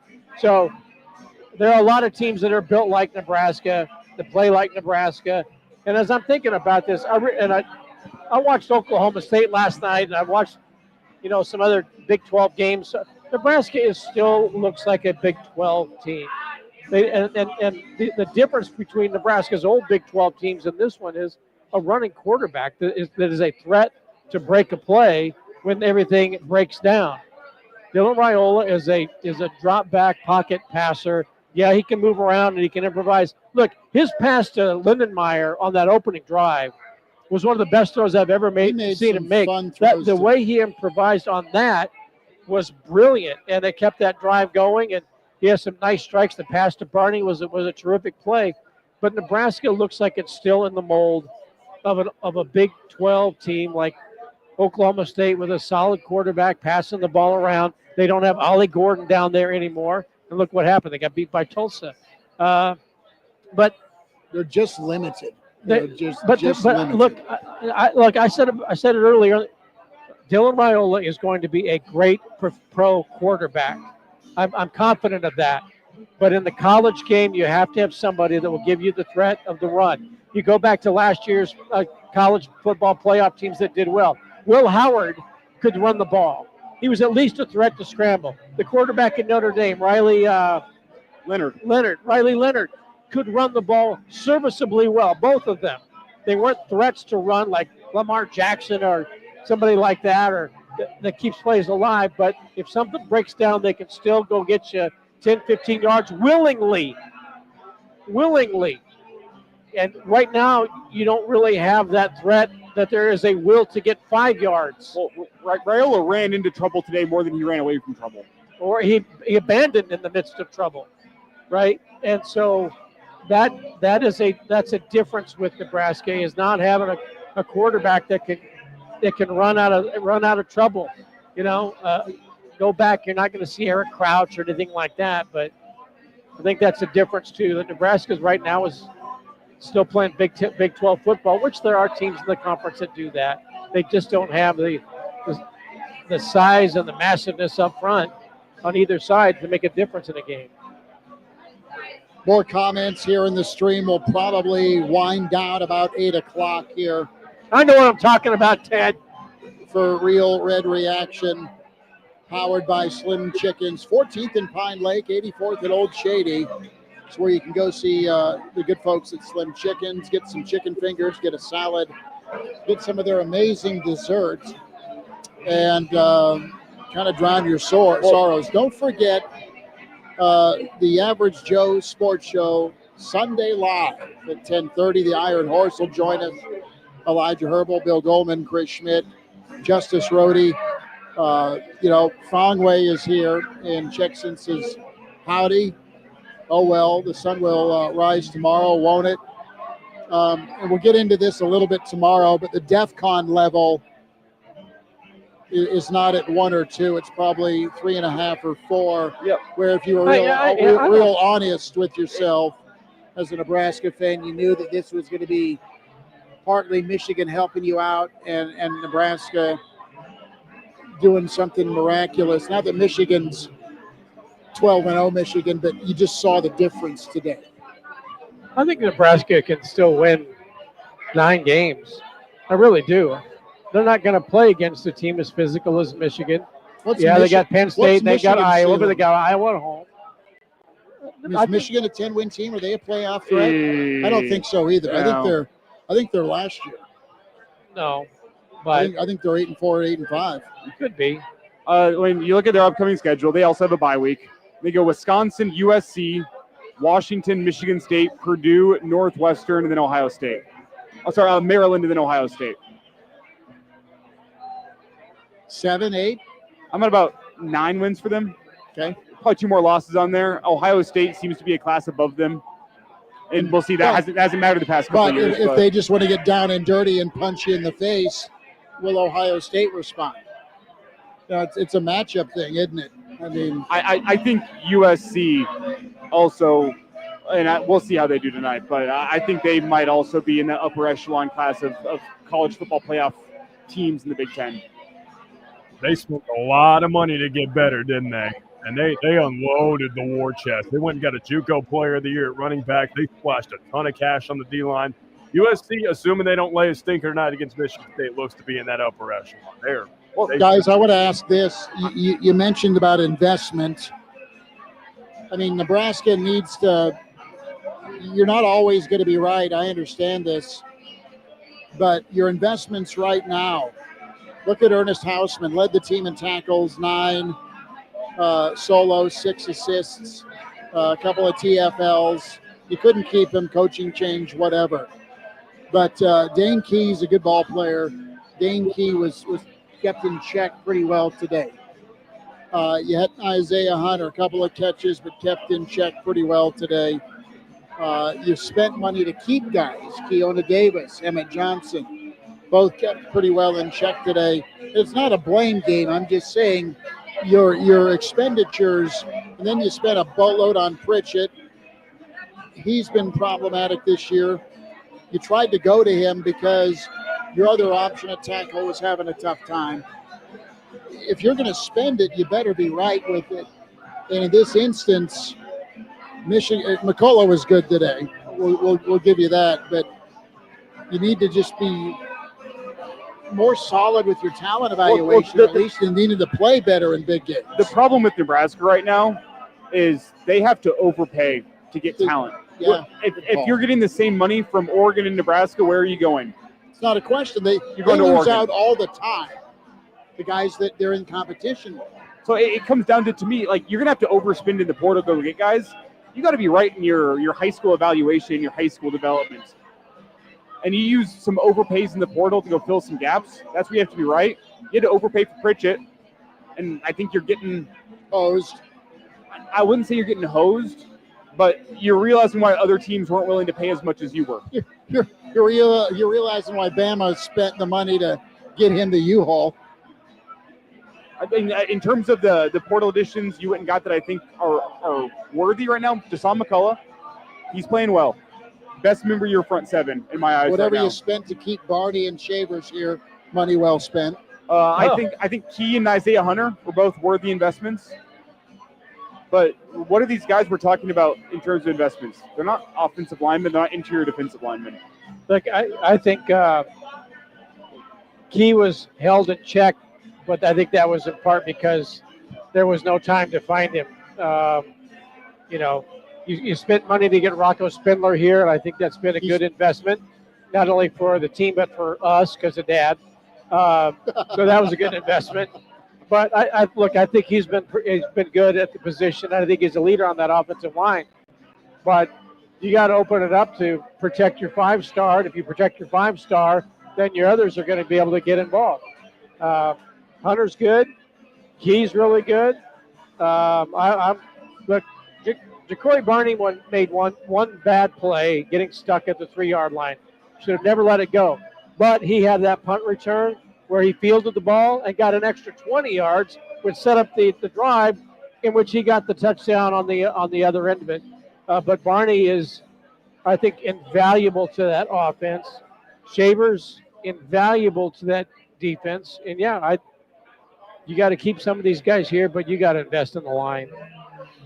Here's what you're probably seeing too, is there are some guys that know they're pretty good on this team that aren't seeing the snaps maybe in the game, or it's later in the game that they get in because of how practice has been going.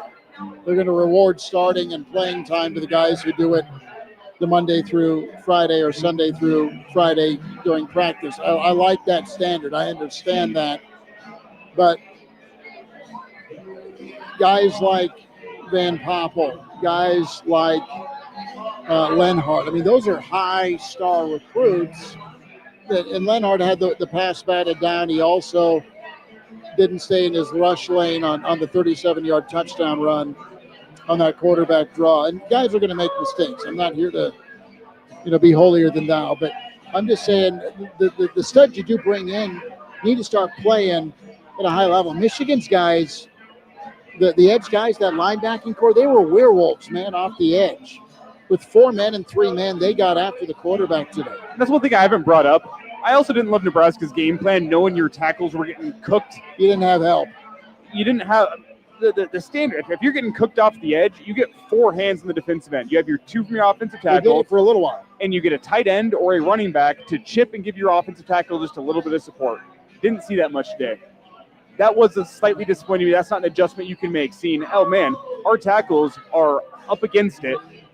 Let's help them out. Nah. We're just let them. We're gonna throw them to the wolves. You know what's amazing about the offensive line play? Although they gave 7 sacks, there were no holding penalties. Isn't that stunning? I mean, as much as they were getting beat, and maybe the officials decided to just look the other way, and there were no holding penalties called. I know. It's that I get Donnie that. Raiola style of coaching where, hey, they don't. The way he teaches offensive line play is you don't get holding calls. I mean, I saw some holdings from the press box that didn't get flagged, but I'll rewatch tonight and I'll let you know if that opinion changes. But the CBS Sports postgame has posted Biff Poggi, and he is going to eat some Haagen-Dazs coffee ice cream with his wife, smoke a Cuban cigar, and then go to the hospital. That's his plan tonight. That's a heck of a night. So, That's a heck of a night. fellas, what are we doing tonight? We're wrapping up a Real Red Reaction show powered by Slim Chickens here on KFOR, KFORnow.com. Tell a buddy about us. Find us on the Average Joe YouTube channel 7 days a week. Real Red Reaction YouTube channel, also on Twitter, AJ Sports Radio. That's Elijah Herbal, the Pride of Fairbury's Bill Dolman, Justice Rhodey, still chained to his studio, counting down. He's like, is this play clock ready to go? Come on. I can It's tell like you, the millennial clock. It's like the millennium clock, if you know what I'm talking about. I'm just waiting until it hits 0 and the chains unsnap. I'm going to grab one more beer from the fantastic folks here at Salt Mine City Brewing Company. That's step number 1 once we wrap up this show. Then I'm going to probably head home. I have exactly 1 glass of whiskey left in my bottle of whiskey at home. Are you going to do all of it tonight? Old Forest 1920. I have 1 glass of whiskey left in the bottle, so I'm probably going to pour myself a glass of whiskey, pull this game back up, rewatch it, see where I was right, see where I was wrong from the instant post-game reaction show.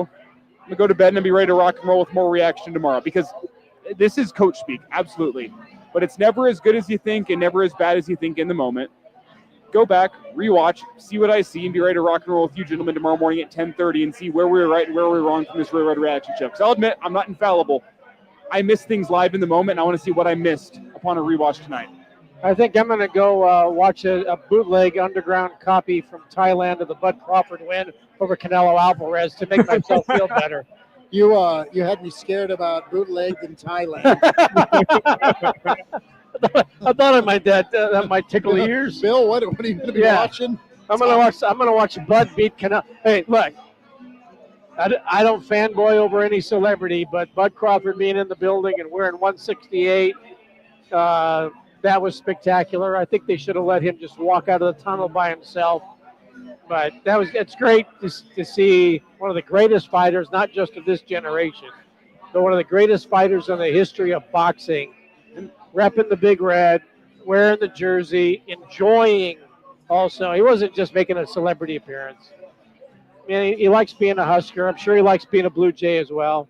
But the fact that guy was in the building and being a part of the whole atmosphere, and the crowd gave him a great ovation. I think he might have got almost as loud of ovation as Archie Wilson today. Archie did a good job today. Archie did 49 yards on his punts. I'm still waiting for that first fake. But I love seeing Bud Crawford at the stadium today. I've been calling for a long time for him to fight at Memorial Stadium. On one hand, it'd be nice to see a win in Memorial Stadium again. On the flip side, against a ranked opponent. Yeah. On the flip side, over under. The next win at Memorial Stadium of a ranked opponent will be Bud Crawford versus competition before Nebraska or not. But to flip it around, there's been a curse in Memorial Stadium against ranked opposition, so you hope that doesn't continue with Bud. So either way, I don't know. It scares me to have Bud fight at Memorial, but he deserves it. He deserves that opportunity. I know we're here talking about Nebraska, but I do want to see a Bud fight at Memorial Stadium. I want to shout out and say thank you to Salt Mine City Brewing for having us out here on a Friday and pre and post game Saturday.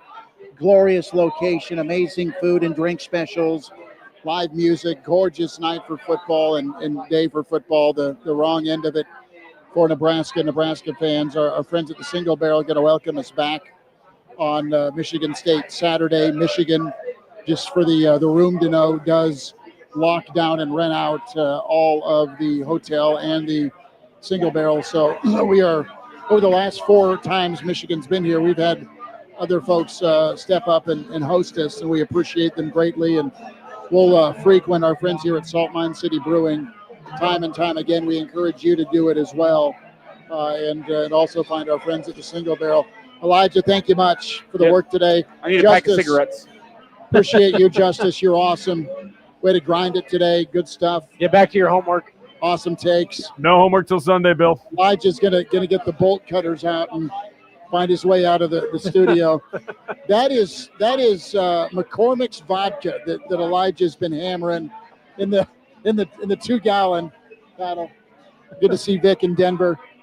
Pride of Fairbury's Bill Dolman, and we'll be back tomorrow here on the Average Joe Sports Show. And, of course, Real Red Reaction winds it down. Powered by Slim Chickens, 14th and Pine Lake, 84th at Old Shady. Check us out. Subscribe. Tell a friend. YouTube for the Average Joe Sports Show. YouTube for Real Red Reaction. Twitter, AJ Sports Radio, at Justice Rhodey for Justice. At Herbal Essence for Elijah Herbal. At Bill Dolman for Bill Dolman. At Schmidt_radio. Thanks for tuning in. We'll talk to you next time. And find us tomorrow with Sunday Live, the Average Joe Sports Show at 10:30. We'll talk again. Thanks.